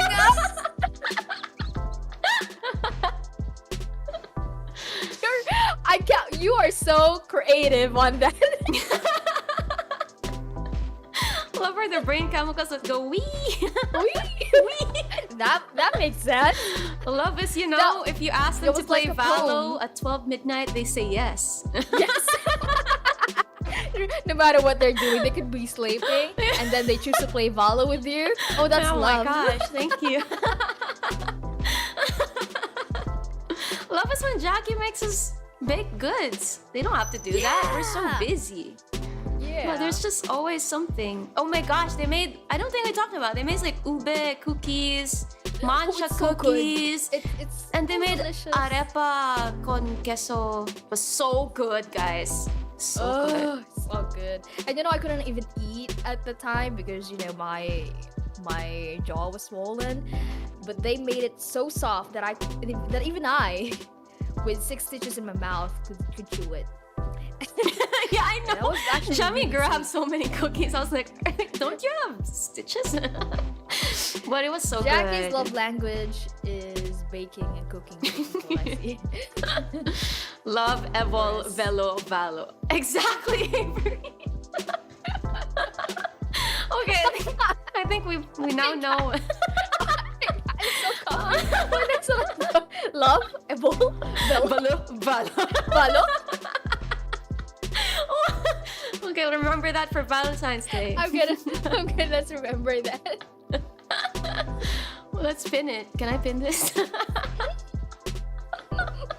Wait, okay, Oh, let me we drink can- water. Okay. I think we can move on after this. Let's move on. What was this? 10, 11. Okay. 11, 12. Actually, I can skip to one question that you wanted to do. Remember you said when you took a glimpse of this question, you were like, Oh, right. I can skip to right. that. Sure. Or after one more. Let's see. One Let's make more. it one more random one. We can do the one that was interesting. Yeah. Okay.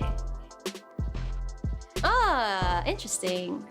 I'm also asking Okay. myself the same thing every day. In terms of career, do you think you should strive for contentment or success?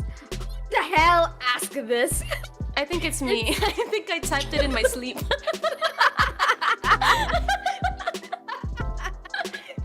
Like, was it us?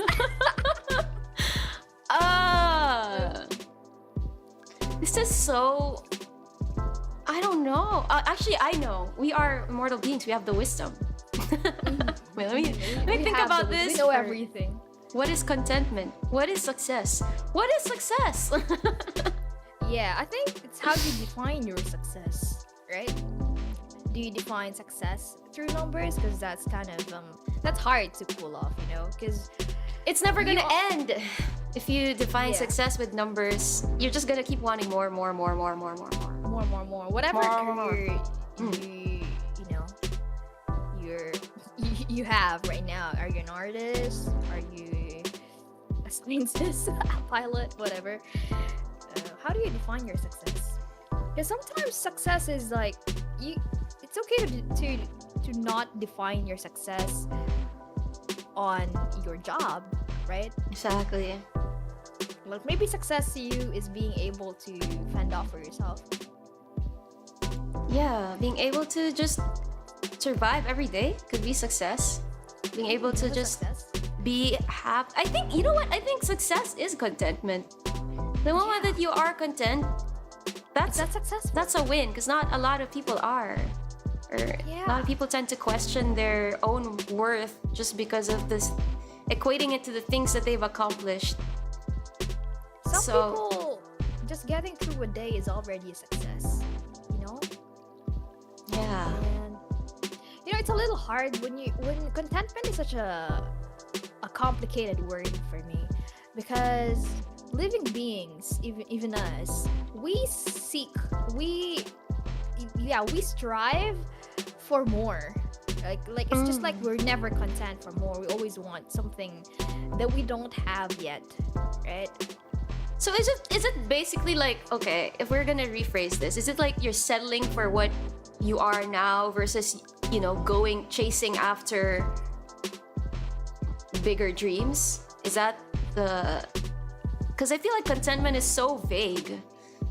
Like you can be successful but not content, and so that that's it's just... true. Did you guys know that there are a lot of sad rich people? Yeah. Uncontent. Like, just look at Succession. Yeah. You can really never judge someone, because maybe there are different ways to be rich or successful, right? You could really never tell. A rich person can be like having a broken ass family, you know? Yeah. Or can have health reasons. There's Health balance in the reasons. force. Mm.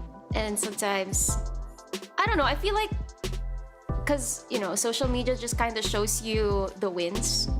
People like to post about their wins, but you don't really see... I mean, some people do share, you know, everything. But most people don't.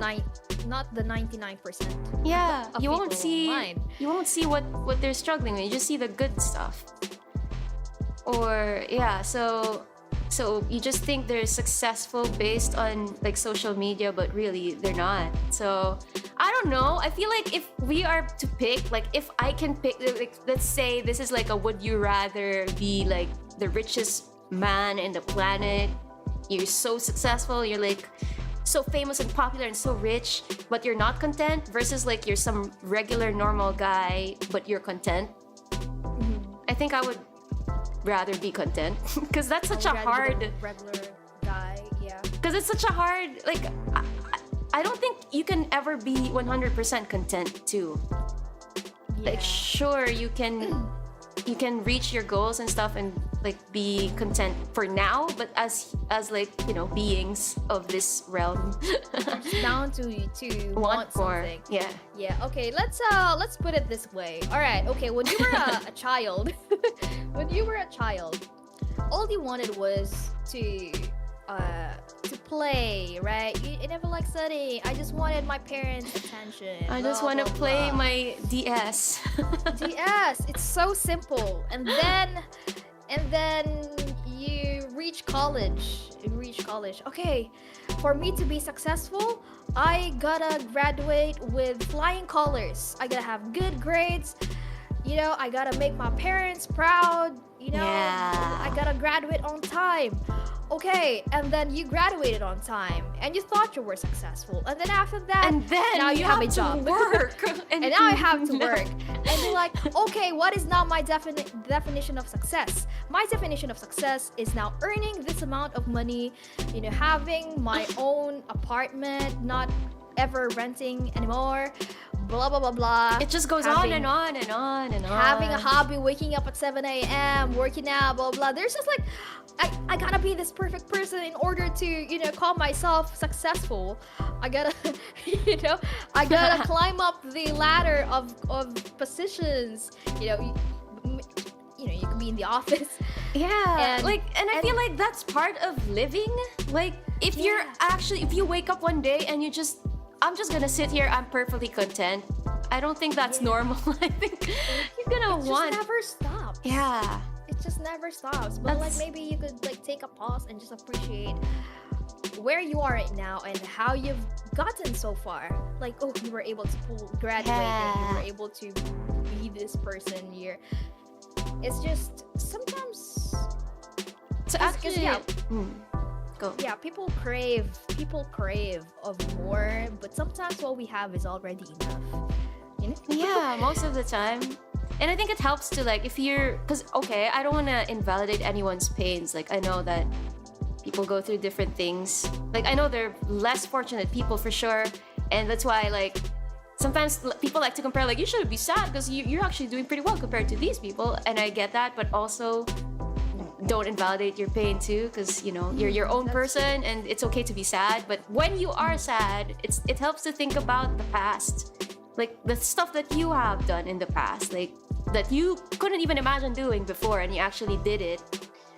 So it helps to look back and be thankful as well and to, like, appreciate your previous successes instead of just going like, okay, on to the next, to the point that you just forget celebrating your wins. And it's sad. Exactly. It's so tiring chasing for something, you know? Yeah. It's tiring. Sometimes you just need a break. Just breathe. Just breathe.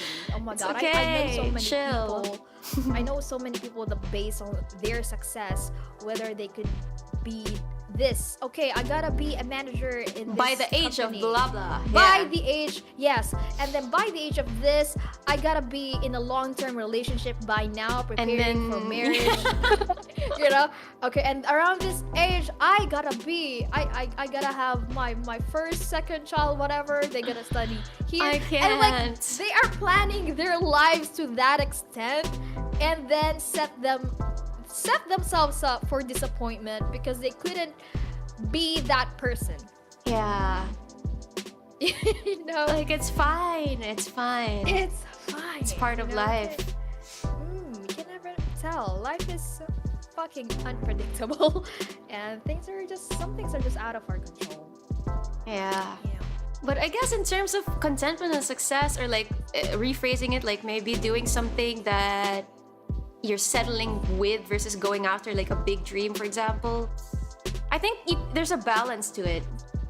Like, never be totally content. You always have to strive for something, but don't also overwork yourself or just keep chasing that you forget to celebrate the stuff that you've done along the way. Yeah, it's good to have goals. Don't get me wrong. It's good to have goals. Yeah. It's good to have hope, actually, because like you should have those want things. something to live for, right? You want some reason to Hey, keep the going, will to right? live. The will to live, right? But like, don't make it. I guess when it becomes too much, right? Like you base your entire happiness on this categories. Yeah. That's when it's dangerous. Like, you need to accept that there will be failures along the way, and that's part of the journey. Yeah. I do have an interesting question related to this though. Like, would you rather be like really rich? I know Jackie already answered it in chat. I'd rather cry in Tesla than a random bench. Okay, would you rather be like, you're super rich, you don't have to work anymore a single day in your life, you can just do whatever you want with the money you have and stuff, but or Yes. Yes. but like, you're not passionate about anything, right? Like you're not. I don't know. Okay, okay, is so easy. Plan B. The other option is that you're doing something that you're passionate about. Think of like one thing. Like you're a singer. You're a popular singer, but you have to work every day of your life. But you're like you reach that dream of being like one of those singers that you've admired.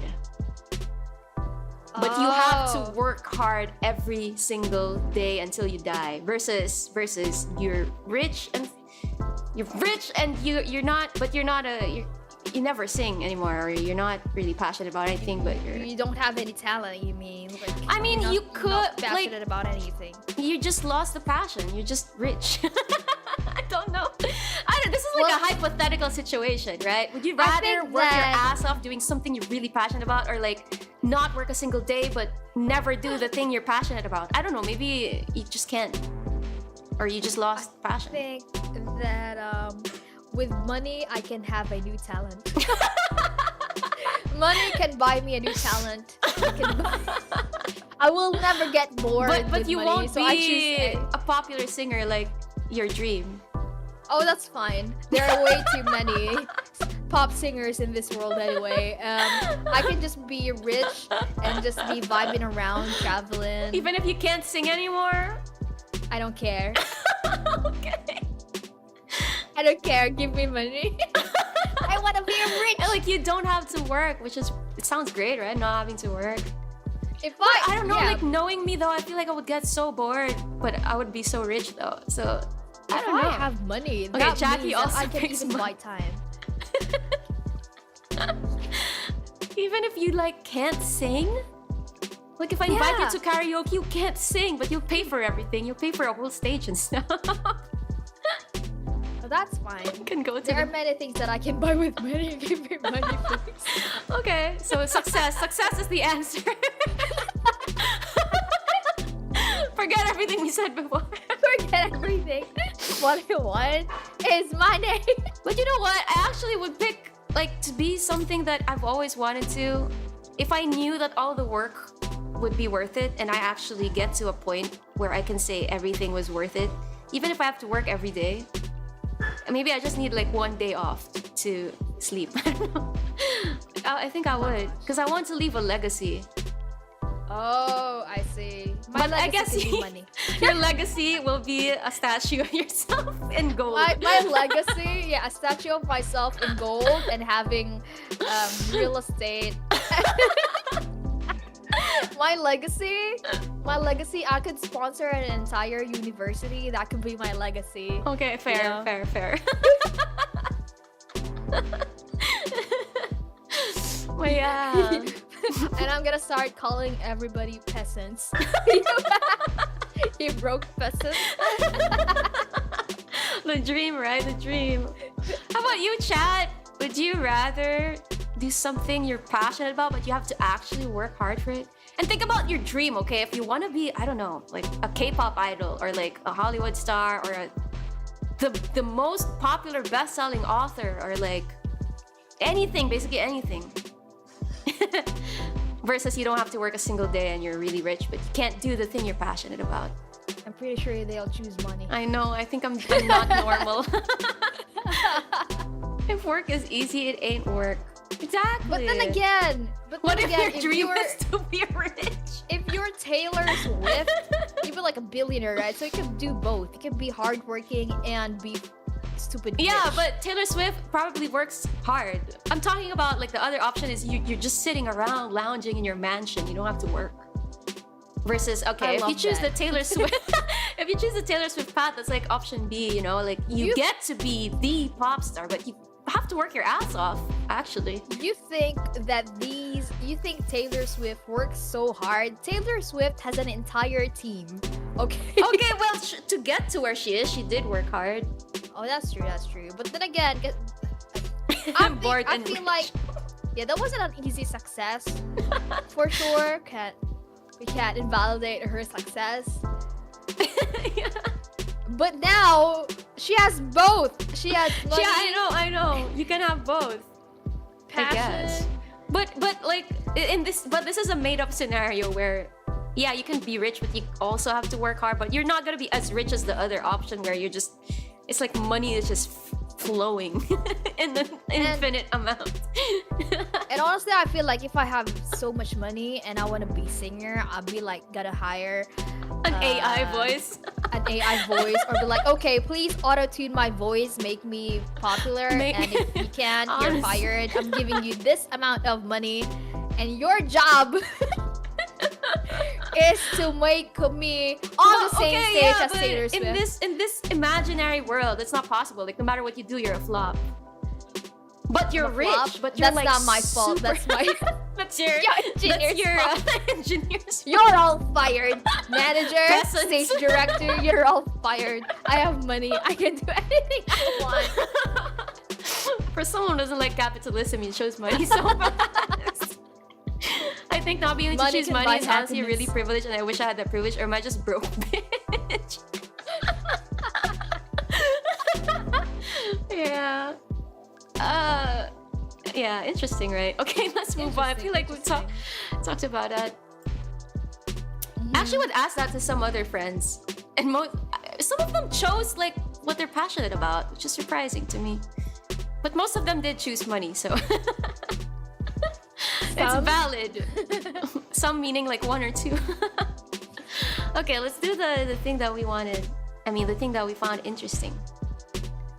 Okay, this is again Alright. sex education core. Okay, you want to review this?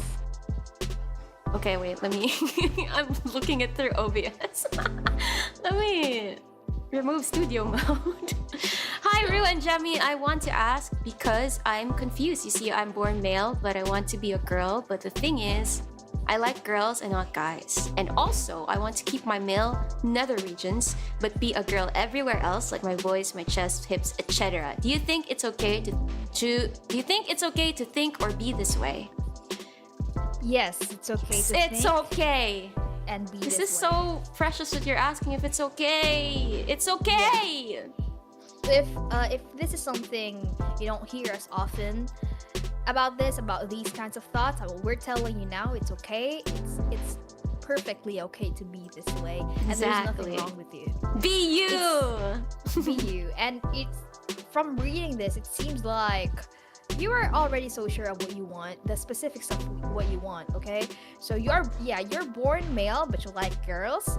But the thing is, you don't want to be. You want to be still, femme. you Yeah, still yeah. like girls, right?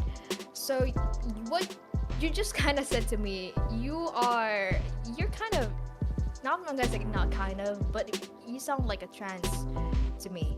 Exactly. That's these thoughts is like, because I have a trans friend, and I imagine that my trans friend probably had these thoughts in the beginning before he could completely transition, right?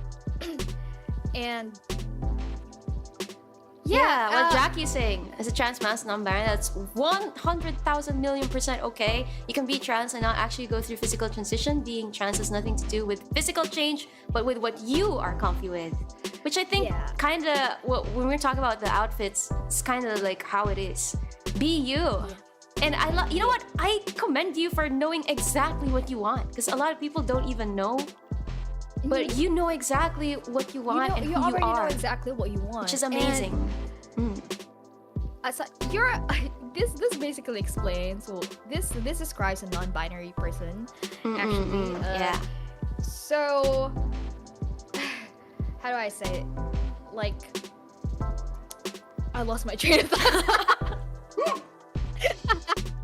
Okay, so there are two things. Okay, how you express yourself, right? How you express yourself. So you want to be a mask. You do want to express yourself mask or femme or non-binary. You don't really care. And then there's another thing, which is, your gender. And I believe gender is fluid. Yeah. Right? It's okay. It's okay not to lock yourself up with being a woman, or a woman. Yeah. I mean, a female or a male. Remove those things that constrict gender. Yeah. It's fluid. So yeah, the answer is yes. It's 100,000% okay. And we support you. You have a vampire, a siren, and a robot, and a bunny behind your back on this journey. I understand that. Okay, this is so confusing, right? Like, imagine if I'm you, you'd be like, this is so confusing because I thought that if I want to be a girl, I should start liking boys. Yeah. So it's like you're restricting yourself to this heteronormative culture in this society, that if you want to be a boy, you should start liking girls. If you want to be a girl, you should start liking boys. Again, it's black and white way of thinking. It's a black and white way of thinking. And well, we're at this generation that there are more colors now than black and white, right? It's a whole rainbow. The entire rainbow.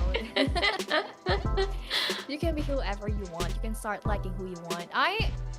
You're getting this from someone who is a non-binary pansexual, and so I get you. You know, I also went through this phase where I was like confused because I was once attracted to a male guy and a male bisexual, a trans. Like, there's all sorts of things. Like, also, basically, basically, I never really cared about what's down there. You know, I don't really care what they were born as and how they express themselves and what drew you to them, or what made you feel like, yeah, this is my preference, or I feel attached to this person even if it doesn't fit any category of like what I should like? Personality. Personality is what attracts me, and also if I feel safe. I'm just taking down notes. Just kidding. If I feel safe. Yeah. With the person. I see. I get that. Yeah. Yeah, it shouldn't be based like love, feelings, affection shouldn't be based on, you know, your orientation. I believe that love is love, and you don't have to think about that. It's the person that you're falling with, not their whatever orientation or whatever, right? It's the person. Yeah. So they can be anyone. But if you love them, then you love them for being them, not for like how they are oriented, or you know, like you don't ask like, are you male, are you female? You just kind of feel things, right? And to the sender, if you are somewhere in the chat, again, we're telling you it's okay. And if you are like someone, if you also think this way, you know, I'm not gonna. The word confused is like a little overused by now, but if you're someone who's like still figuring it out, is what I'm gonna say, still figuring it out, then it's okay to take your time too. Yeah, like you can feel this way now, and then after a while, after some time, you've changed how you feel. That's also okay. Like, it's okay to experiment, but again, I commend you for like knowing your preference, right? Specifics, which is great. You know, this reminds me of a character. Have you guys seen Euphoria? Yeah. There's actually a character that Jules, yeah. Yeah, it's like Jules. I won't spoil anything, but if you haven't seen that, you might relate to a character there in Euphoria. Which I find really cool. I like HBO shows.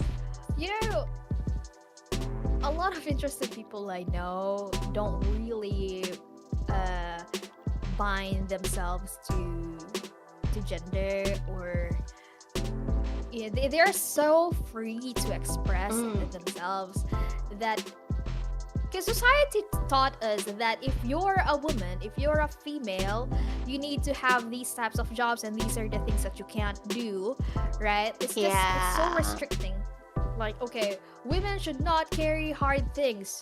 like only male can be a pilot or whatever. I don't know. There's a lot of things in the past. You know, we lived 1,000. We lived 1,000. Honestly, years. that was like so specific because I wanted to be a pilot before, and they were like, "But you're a woman."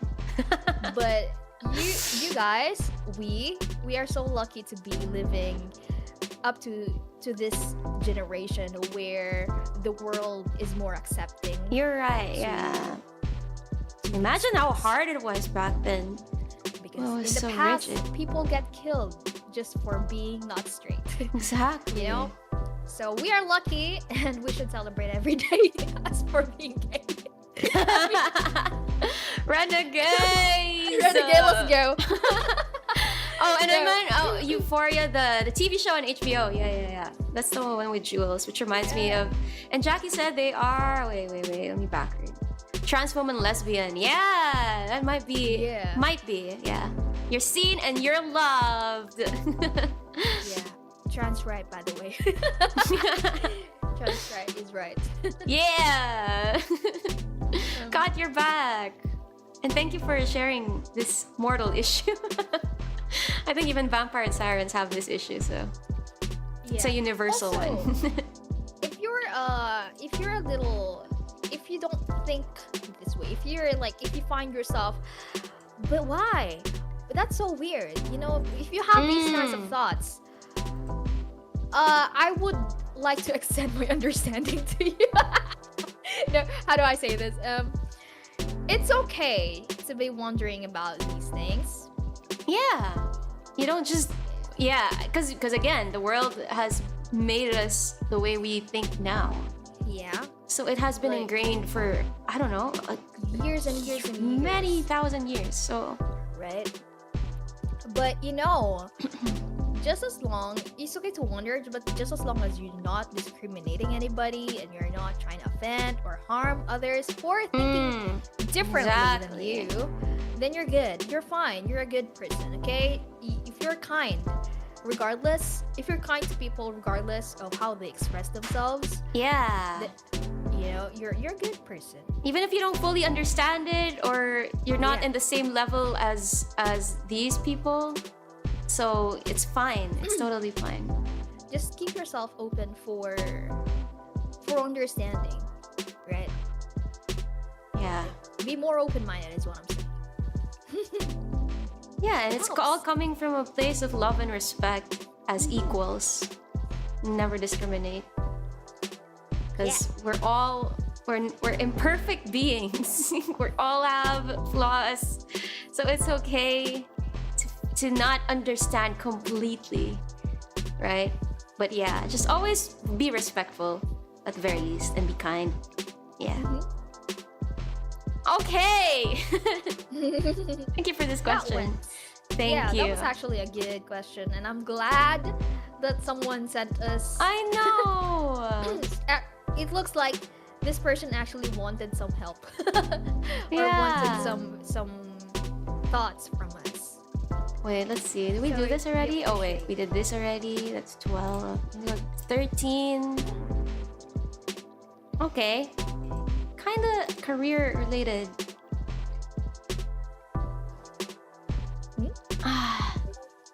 What do you think should one do to succeed in a creative field? Is it just develop your skills or should you promote yourself more?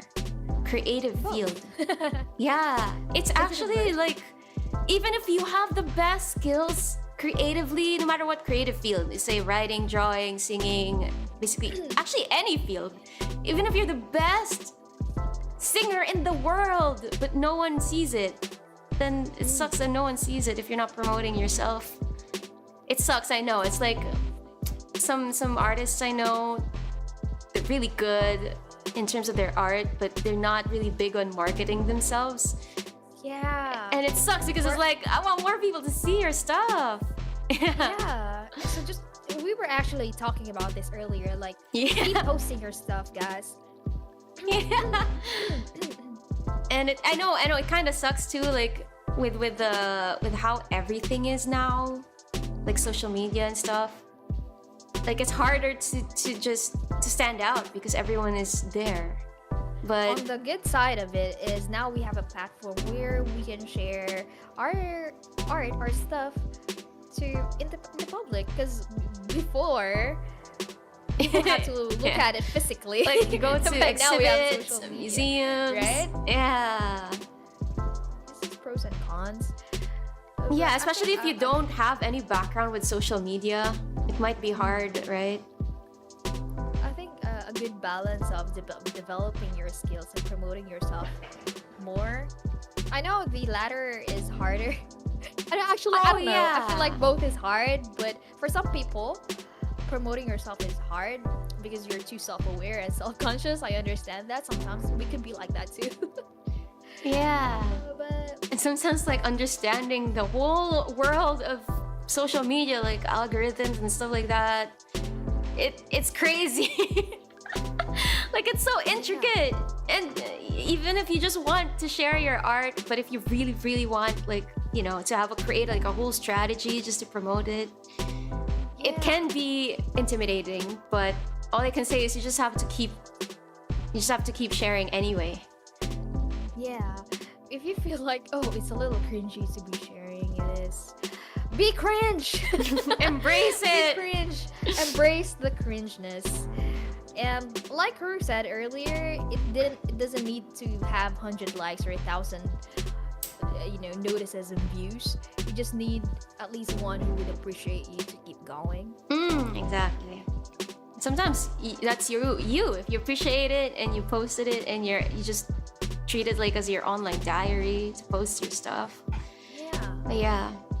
Also, like, Posting. if you are like, if this is like your dream, like you're ready to go all out to be known, to your creativity will be known, then like really go all out.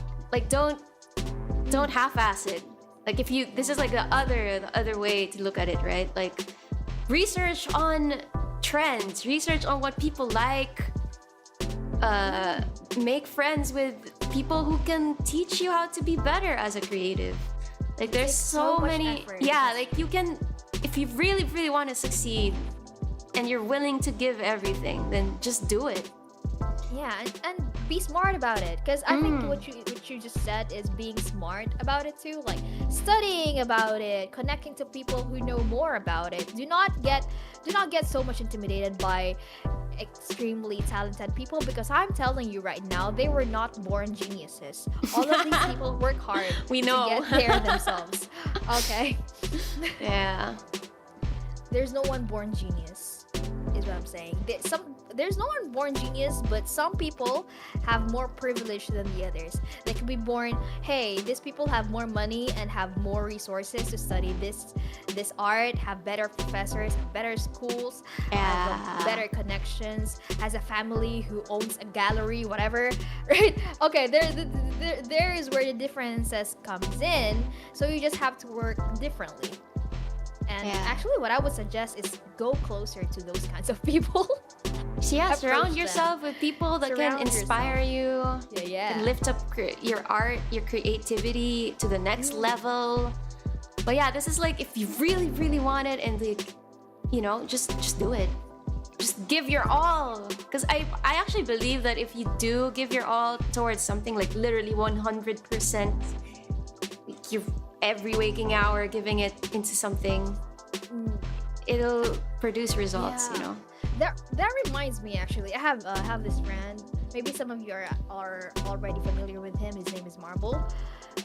He's an artist. He draws, he does animation, and he also sings good and has such amazing. His songs are so good. Like it could make you fall asleep type of good in a good way. Anyway, I'm gonna share his music to you later. Okay, and you guys, share me. You know Marble.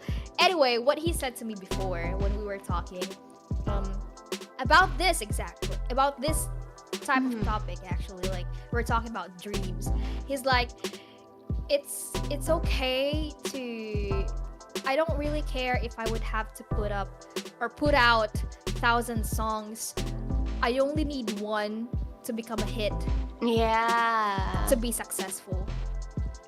Yeah. So it was like that stuck to me because it means that he has to work hard, even have to write 1,000 songs, put out 1,000 songs, but as long as one of them, you know, blow up, then he will blow up, right? So it's like it's both hard work and luck, but if you put yourself in a position where you could be luckier by working hard.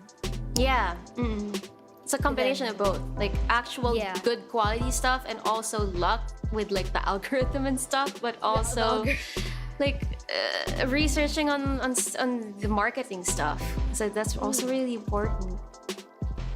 But yeah, I do believe like if you go all out, and you know, because I know that not a lot of people are willing to really literally go all out, and they're, you know, okay with the stuff that they post or stuff. Like sometimes that's me. Like I don't like, sometimes you just kind of like I just want to share this. I mean, I'm not expecting it to go viral. I just feel like sharing it. That's okay too. You know, like just sharing, you're putting it out there without wanting to be like, oh, I'm gonna be known as a really popular singer or whatever. But if your dream is to really be a popular singer, then yeah, just go, just do it, just try. I find it amazing how you're just like posting anything you feel like it, because for me it's like what I said earlier, you're putting yourself in the position where you could get lucky, right? Yeah. And for you to be luckier, you're working smart and also making yourself more visible, which is promoting yourself more, right? So you're more visible. Right? So yeah, I think that's like a formula to success or something. Yeah, and luck is skills meets opportunity. Yeah. Yes, exactly. You know, no. keep grinding. And sometimes, again, even if like you don't hit like, I don't know, 10 million views or whatever, but you know, one person really like shows appreciation, like messages you and be like, this song that you posted really touched me, it helped me with blah blah blah. That's already like such a win. Because you help someone, you help an actual person who listened to you and stuff. So it goes both ways, but I guess the bottom line is just keep trying, just keep doing, because like if you give your all, if you try, then you won't have any regrets at the end of the day because you tried. Yep. It's a good one. It's a good one. Okay, again we do one last. We're so wise. We are so, I feel so wise right now. My brain is braining. I know. That's 13. We did. This is like the 15th one. Okay, last one. Oh, this is a funny one. You read it. What should you do if you think your usher is annoyed at you? Parenthesis, I'm not parasocial, okay? I'm just worried I might have done something that made them annoyed at me, and I'm sorry. That is so adorable. Your Oshi's probably not annoyed at you. What did you do? Now I'm curious. What did you do? And I don't think you could annoy your Oshi like that unless you are so intentionally annoying, like spamming them. And okay, what would annoy you? What would annoy you, Jamie? Okay, here, what would annoy me? I know you don't like people typing in all caps, but Mugen does it all the time. Mugen does it all the time. It's literally in your rules. Is it right? Alright. There are... Oh my god, what is that sound? What annoy... Huh? Nothing. Anyway, I think... I was like... look at Jackie being annoying in the chat. Anyway, what ticks me off is actually very simple. Just look at my chat rules. I'm so sorry! Wait, is my apartment on fire? Wait! Okay, wait. Okay, nothing's burning, so... Let's just go on. We have 10 minutes. Are you sure? Yeah. Yeah, I think everything's fine. Anyway, so what? Wait, what we were saying? just look at my chat rules. It's not, It's not hard. it's not that hard. Just be respectful. Okay, it looks like the sender is not willing to disclose more than this. But if you're worried that you might have done something wrong that could have annoyed them, I think you are overly conscious of yourself. Like it seems like it's the anxiety Yeah. talking to you. Actually, I can't ever imagine of being single, like singling someone out from chat and being specifically annoyed at one of them. I can't imagine that. Chat, I have never been once got annoyed by any of you. I'm honest here. Yeah, except Mugen. Except Mugen. But like, not even once. Again, unless you're violating the chat rules, yeah, then that takes us off as streamers. You know, if But you're even that, like, if it was just a mistake, like you mistype or you did something you didn't mean to, that's fine. Oh my gosh. that's fine. It's fine. Hey guys, we're not.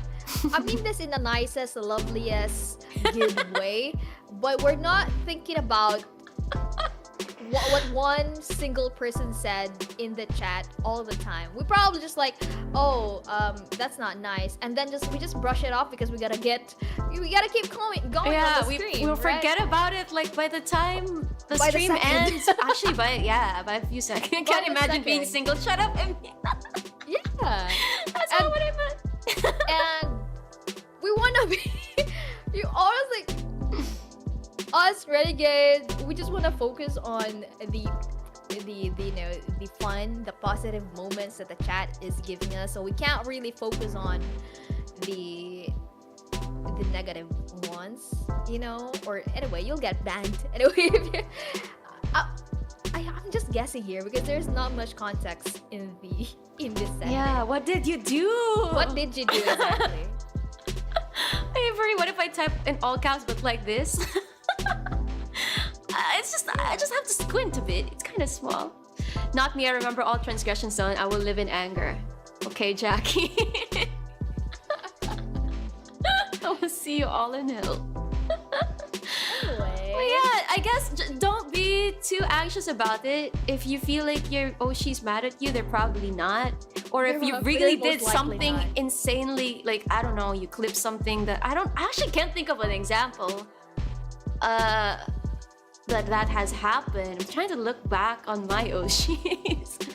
I don't know, like maybe if you're sure that they're annoyed at you, maybe you can just apologize just to get it off your chest, and that's gonna even, you know, make you feel secure when they actually say, yo, it's fine. You're fine, you're good. Yeah. Yeah. I can't think of a single reason why I would be annoyed at my community unless they're like, you know, disrespectful. But never once, not even once, I felt that way. Yeah. So we have such awesome communities, honestly. Love you guys. you guys are so wholesome. Yeah. So yeah, stop being anxious about it and Stop just being hard on yourself. And if you guys are directing this towards us, I don't even know that I'm annoyed at someone. So Yeah. you're already forgiven, whoever you are. You're already forgiven. It's okay. Unless you're Mugen. Just kidding.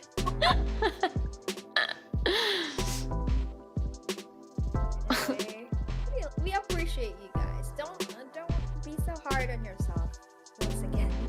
Yeah. All right.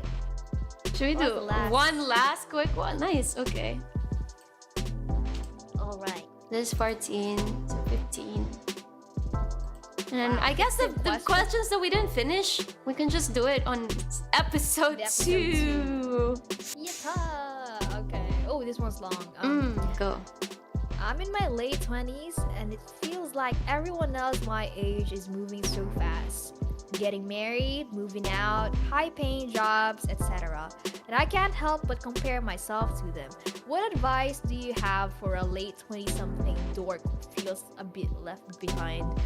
You're not left behind, I'm telling you. Bro, we're like, I'm like 100 something. Jemmy's like I don't know, millennia. I mean, we're left.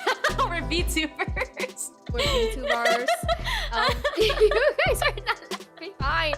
I will shake you so hard if you're like my friend. I would have slapped the shit out of you for thinking that way. What the hell? You're not left behind at all. Don't compare yourselves to your other friends. Their journey is different from yours. Yeah, exactly. Everyone and also has their late own 20s. pacing. That's not so that young. Yeah, you're fine. You're fine. Oh my god, I know people in their late 20s. You know, when I moved to the human realm, late 20s or even early 30s that are still studying, guys, still in the university. Yeah, and they're fine. They're content. Just don't be so hard on yourself. Like there is, this was something we were talking about earlier, right? Like you're basing your success by these things, the social by this norms. Age. Yeah, the norms. And so, like, screw that. Yeah, screw that.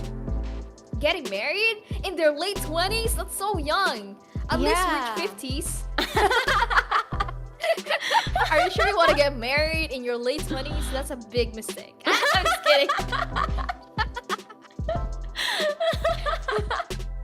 High-paying jobs in their late 20s? They must be YouTubers. Yeah, they must be not even. They must be like daughters or sons of like, I don't know, corporate tycoons. Yeah, they must be a son of politicians. You know what I mean? Like, yeah, relax. It's privilege. You have time. Relax. You're probably doing way better than us.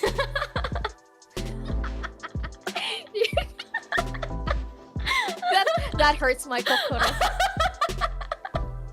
I know, I regretted it so fast when I said it. Because I felt it. Us, 1,000 years old, and you're anxious that you're in your late 20s. Excuse me? I took that personally. We're so old. Like, I want to slap the shit out of you. You're offending me. What right do you have to be anxious? let me beat the shit. Yeah, I think you need a vacation. I think you should just go. Okay, but I'm just kidding. Okay, if you're really feeling anxious, what's the source of this anxiety? Are you being pressured by, I don't know, your parents? Are you putting pressure on yourself? Well, yeah, probably screw that. They have friends who are like that. But again, you're comparing yourself to them. And, well, yeah, you each their own, honestly. And if you keep basing your success with how they're living right now, where they are right now, you're never gonna feel happy about yourself. Yeah, you know what would help? Maybe if you're seeing all of this on social media and stuff, maybe you need a social media break and just like focus on yourself and on what makes you happy and what makes you fulfilled, because your self-worth doesn't equate to the accomplishments that you're doing in comparison to other people. They're different from you, and Get off your phone. and you're probably doing actually really well without realizing it. Again, like it's important to celebrate your own wins without comparing it to other people. Because comparing, you know what? It's a dangerous path to go on. The moment you start comparing yourself with other people, it's like, why do you feel this grief? What's the source? Is it you're jealous, you want what they have, or stuff like that? It's not healthy to think on that. Actually, when I would feel like, there was a time I would also like insanely compare myself with other people, because that's just what happens in the human realm. You can try meditating actually, and again, maybe take a social media break if you really need it. Like if your anxiety is really bad, you can meditate and just focus on your peace, your calm, your wins, your own wins. That'll really help. And just don't. Again, you're so young. So You're so young. it's okay. I can't believe people think that when they're in their late 20s, they should be getting married. Hold on the fuck up, alright? Yeah. You graduate, let's say you graduate, or you're in undergrad. Anyway, you start having a job in your early 20s, and you're expecting yourself to be having these box that you gotta tick before you reach 30s. That's just fucking impossible unless you're like, well, again a son of politician. A son of a company, I don't know, owner of a business. Yeah. Offspring. Are you a hashindero? Are you that? What? Also, don't get married too young. You might regret it. Consider focus on the losers worse off than you. That is such a bad advice. No! Mugen, what the hell? What happened to having enforced youth? Underdogs? Are you... What the hell, Mugen? Well, this is not what you stand for. Imagine all the babies who can't even... Now you're talking about babies! They're babies! Anyway, you're not left behind. You're okay? not. You're not. You're really not. And honestly, just don't think that way. Get off your phone. Mad. I'm so mad right now. You know another thing that ticks me off? When I go to social media and I see this post from someone I know in the past and be like, wait. Actually, not someone I know in the past. Some just random ass stranger. Just someone, okay? Okay. The post be like, 21 and have a house. How about you? What? Fuck up your fucking ass, bitch, idiot. Like, I don't care about your stupid house that your parents are still paying. Yeah, and then they use hashtag blessed. Hashtag bless with a Bible verse. Work hard to get a house. Whatever quotation, you know. Like, 21 and you have a house? Impossible. I know. Nepotism. Nepotism. You probably You know, I did something said illegal. that I would be calm this year, but well, Yeah, it's okay. It's done. okay. If you're calm most of the time, that still counts. I'm mad. I'm so mad. This is exactly why the society is imposing these Sharing things, not to telling brag, you. but to inspire. Well, I'm not inspired. I am not inspired. I'm depressed. You know what also it's my pet peeve is when people use the term I'm so humbled to receive this recognition, or I'm so humbled to be able to do this. You're not being humbled. Why are you saying you're being humbled by accepting a thing that you're being honored for?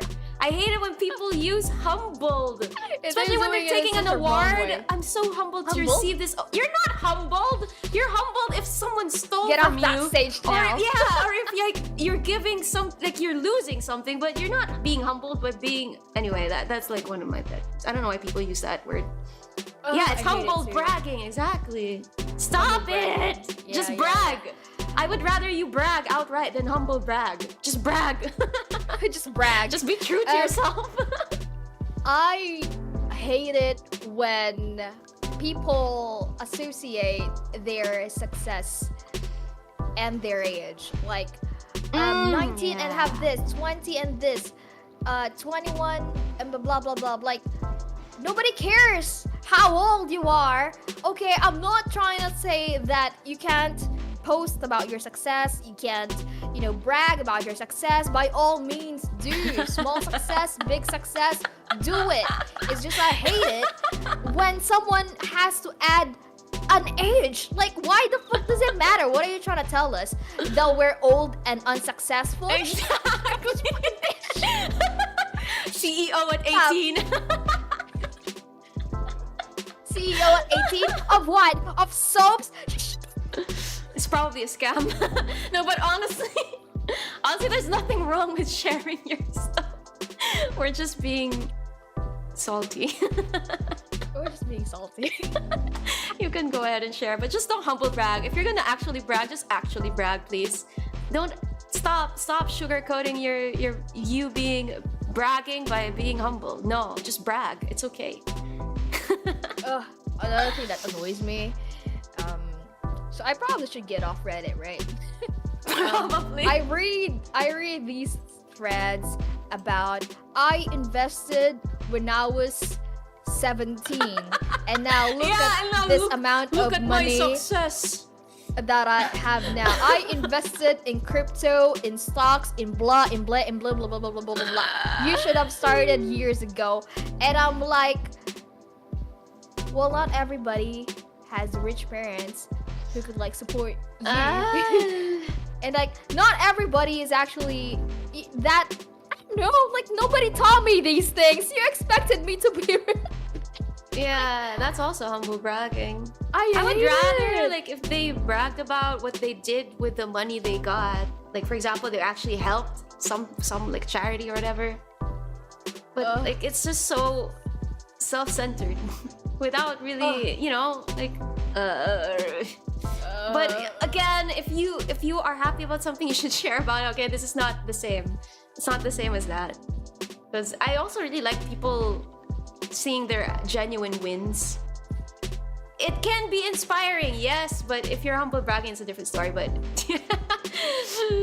especially if it's a people like my friends, if they're like, you know, sharing their success about something, you don't need to be all like, oh, I did this at the age of 17, or I did this at the age of 5. I don't know.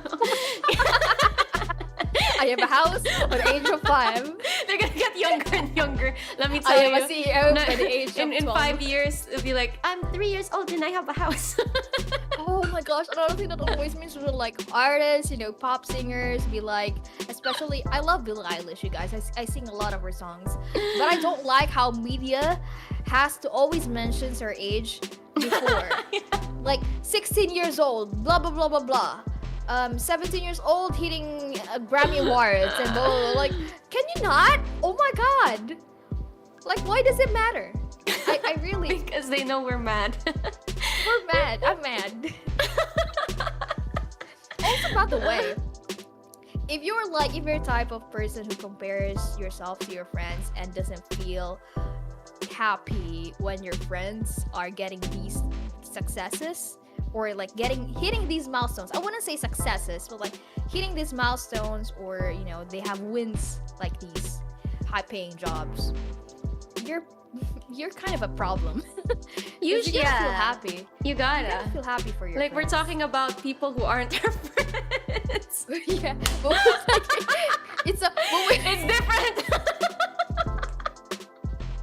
We're talking about actual nepo babies who didn't do a single thing, and then they're bragging about it. What's the point? But if it's your friend, I'm actually genuinely happy for them, because I'm like, at least they're doing great. At least, you know, there's hope in the world. If they can do it, at least they're doing it. Oh, there's another thing. Another Reddit thing. All right, because I had a phase where like I would look at a lot of finance threads. Anyway, there's this one thread. The title was like 500,000 pesos in my account. I am only 22. What am I going to do with it? Well, give it to me. Give it to me. Hand it over to me. This is my bank account. What do you want to do with it? Give it to me. Like, what is the point of saying that? Probably just wants to know where to invest it and where to keep it, you know. Okay, now it makes sense. But I'm like wondering how the hell you had that kind of money, but I'm gonna assume that you got it from insurance because your parents just passed. That's my automatic Probably. assumption, unless Or they did something illegal. Yeah. Yeah. I want to turn into a ranting session. So whoever you are, late 20s, it's okay. You're doing great. You're doing great, sweetie. You're doing great, sweetie. Don't feel bad. Yeah. Coming from 1,000 years old siren and vampire. Unsuccessful. in a poor ass apartment that we're still renting. Yeah. I know you're right. You're probably doing better than us. But again, just if you find yourself trying to compare yourself with people, meditating helps, or just, I don't know, like, appreciate the wins that you have. Yeah.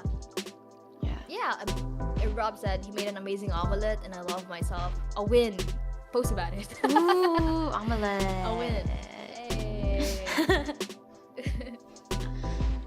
Yeah, and just for people who are like achieving these things so young, check your privilege. And stop humble bragging. I swear to God, you will see hands. I will throw hands. Just brag. One day you will wake up not knowing where you are. You're in the middle of the ocean. In the middle of the, Of the underworld. with your feet being dragged down. Yeah. Oh my gosh, we can be rich. We can just hunt down all the Nepo babies. Oh, we can build a submarine. Can you build a submarine? But you know what? Okay. Would you rather that like a Nepo baby was like totally like, okay, I achieved all of this by my own hard work at 17, whatever?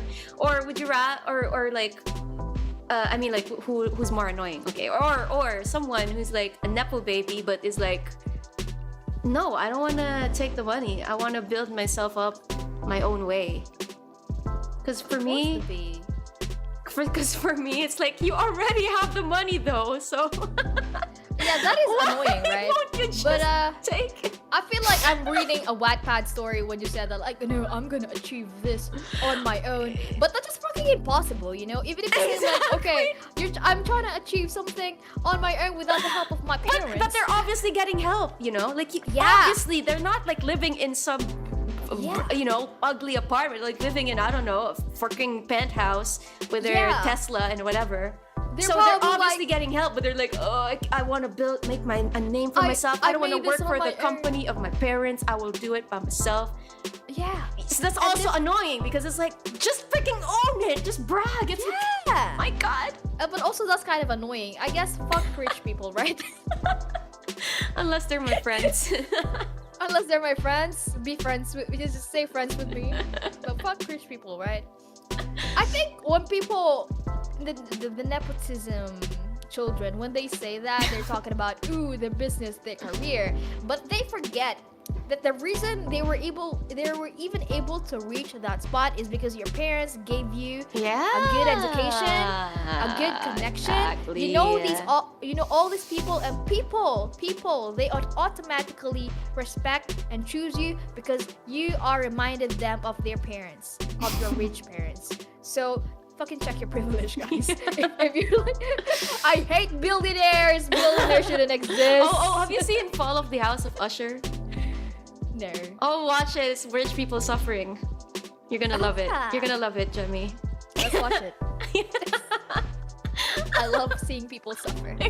Especially if they're rich people suffering. The show. That's the one. I love it. Good concept. Let's have more of it. Like they literally unalive. Like you gotta watch it. It's like a dark comedy.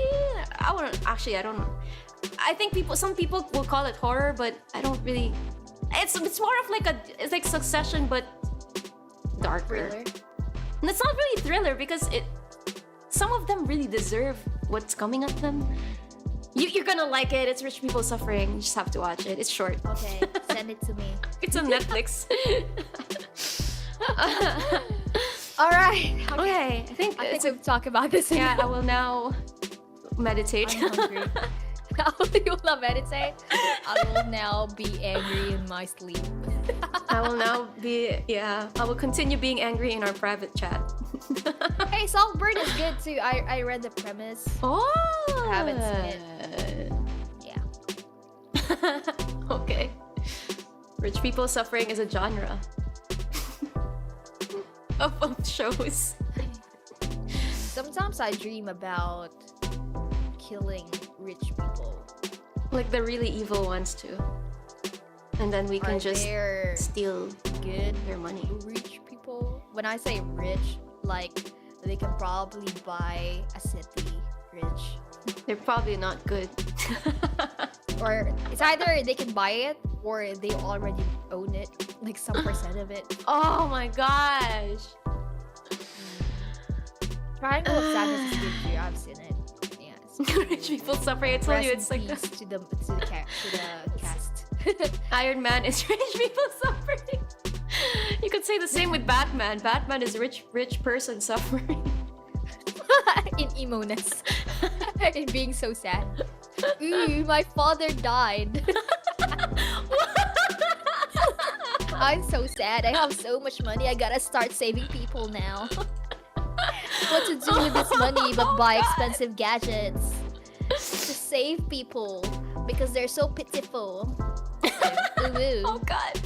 I'm so sad. Do you have an extra eyeliner I could put on my eye? Do you have a waterproof eyeliner? Because my tears are like streaming down my face. And I need to take a selfie to post that I just bought this new Chanel bag. I have a butler. Butler, please prepare my suit. I'm gonna start saving people from the fire because I have a fireproof suit. What? Batman! Batman is if good you put, like, in a though. nutshell. Batman is good, but you get what I mean. No, I will defend Batman actually. I didn't think we were talking about Batman. I thought we were talking about general rich people. But if we're talking about Batman, excuse me. Alright! Oh my god. Excuse me, Jemmy. You're showing your fangs. How are you? I'm sorry, mommy, I'm sorry. Okay, I actually Why are like you Robert talking trash on Pattinson as Batman. I loved it. I watched it in the cinema. I loved it.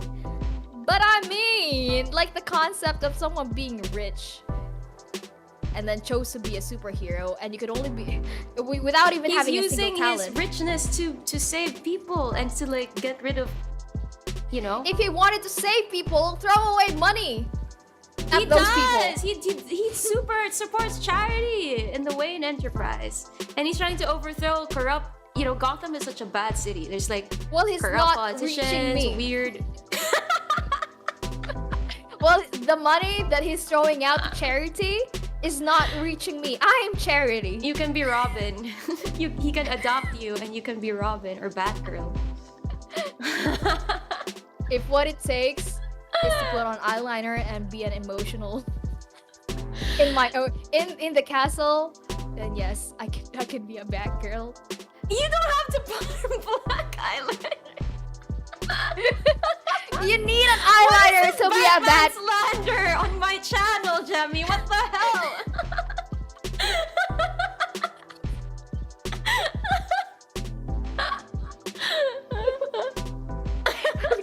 I gotta watch Batman again. Yeah, watch the good ones. I'll let you read some comics and then you'll change your mind. We were just talking about hating on rich people. Rude. Yeah, but they're not Batman. You Well, only do you like see- Batman do you because see you like sad, Batman? emotional men. Do you see? I can fix it. No, wait, okay. Batman You just doesn't wanna post fix like him. a content creator like, ooh, I'm so rich. At the age of 18, I inherited Wayne Enterprise. You don't see him do that. He's very low-key. Why are you gonna keep defending Batman like that? He's Batman. Are you into sad men? No, he's a superhero. He saves people. He helps people. Do you like Iron Man? He's also rich. I like Batman better. But I like Iron Man the movie, the first one. That's like one of the best Marvel movies. It's what started it all. So yeah, I gotta admit that. I like Marvel. I literally named my Batcat after Batman, Bruce. And here you are slandering Batman. What the hell? I thought we were friends, Jemmy. We are friends and we can like different things. True. Okay, and we fair. can hate on different Fair. We are things. wise. We are wise and You're mature. wise. We can be pirates and steal from rich people. I guess I just have a natural hatred for rich people. But if I become rich, Then you I won't hate be me. I don't know, like when I just asked you about like the I don't know, made up scenario, you chose money so fast. Yeah. Because I am so jealous. If I can be like, if I need to choose whether like be broke but everybody loves me or be rich and people hate me, I would choose the be rich and people hate me. Yes, I would rather make thousands of enemies. But you'll have like death threats and everything. Okay. If everyone everyone loves me, bodyguards. if everyone loves me, then I can just ask for money. So I would choose everyone loves me. You sure about that? That they're just gonna give you money? I mean, if they love me, how much love are we talking about here? How superficial is love for you? What if my love language is gifts and gifts being money? It's even worse. Batman and Taylor Swift billionaires you will defend. Yeah. Oh, we hit 900. Thank you for the sub. Hey. Okay. Alright, I think we still. Damn, I'm hungry. It was me too. Actually, I miss blood. Okay. Anyway, let's say goodbye. We had like this whole intro, and I didn't think too far on the outro. We can just do it again. But Okay. like, goodbye, mortals. Okay. You do. Okay. Goodbye, mortals. This is the RU GEMI Show. I'm RuVII, vampire sorceress, And I'm Gemini Siren from the Underworld. hater of Together, rich people. this is Together, this is the Reasonable Underworld guidance to enlightenment, mortal issues, immortal wisdom, immortal wisdom from immortal beings. Bye-bye.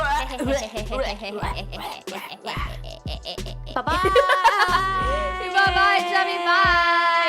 If we didn't answer your questions, we'll do it in the next episode. We'll see you guys then. Bye. See you in the next episode. Bye-bye. Jammy, bye. Sayonara.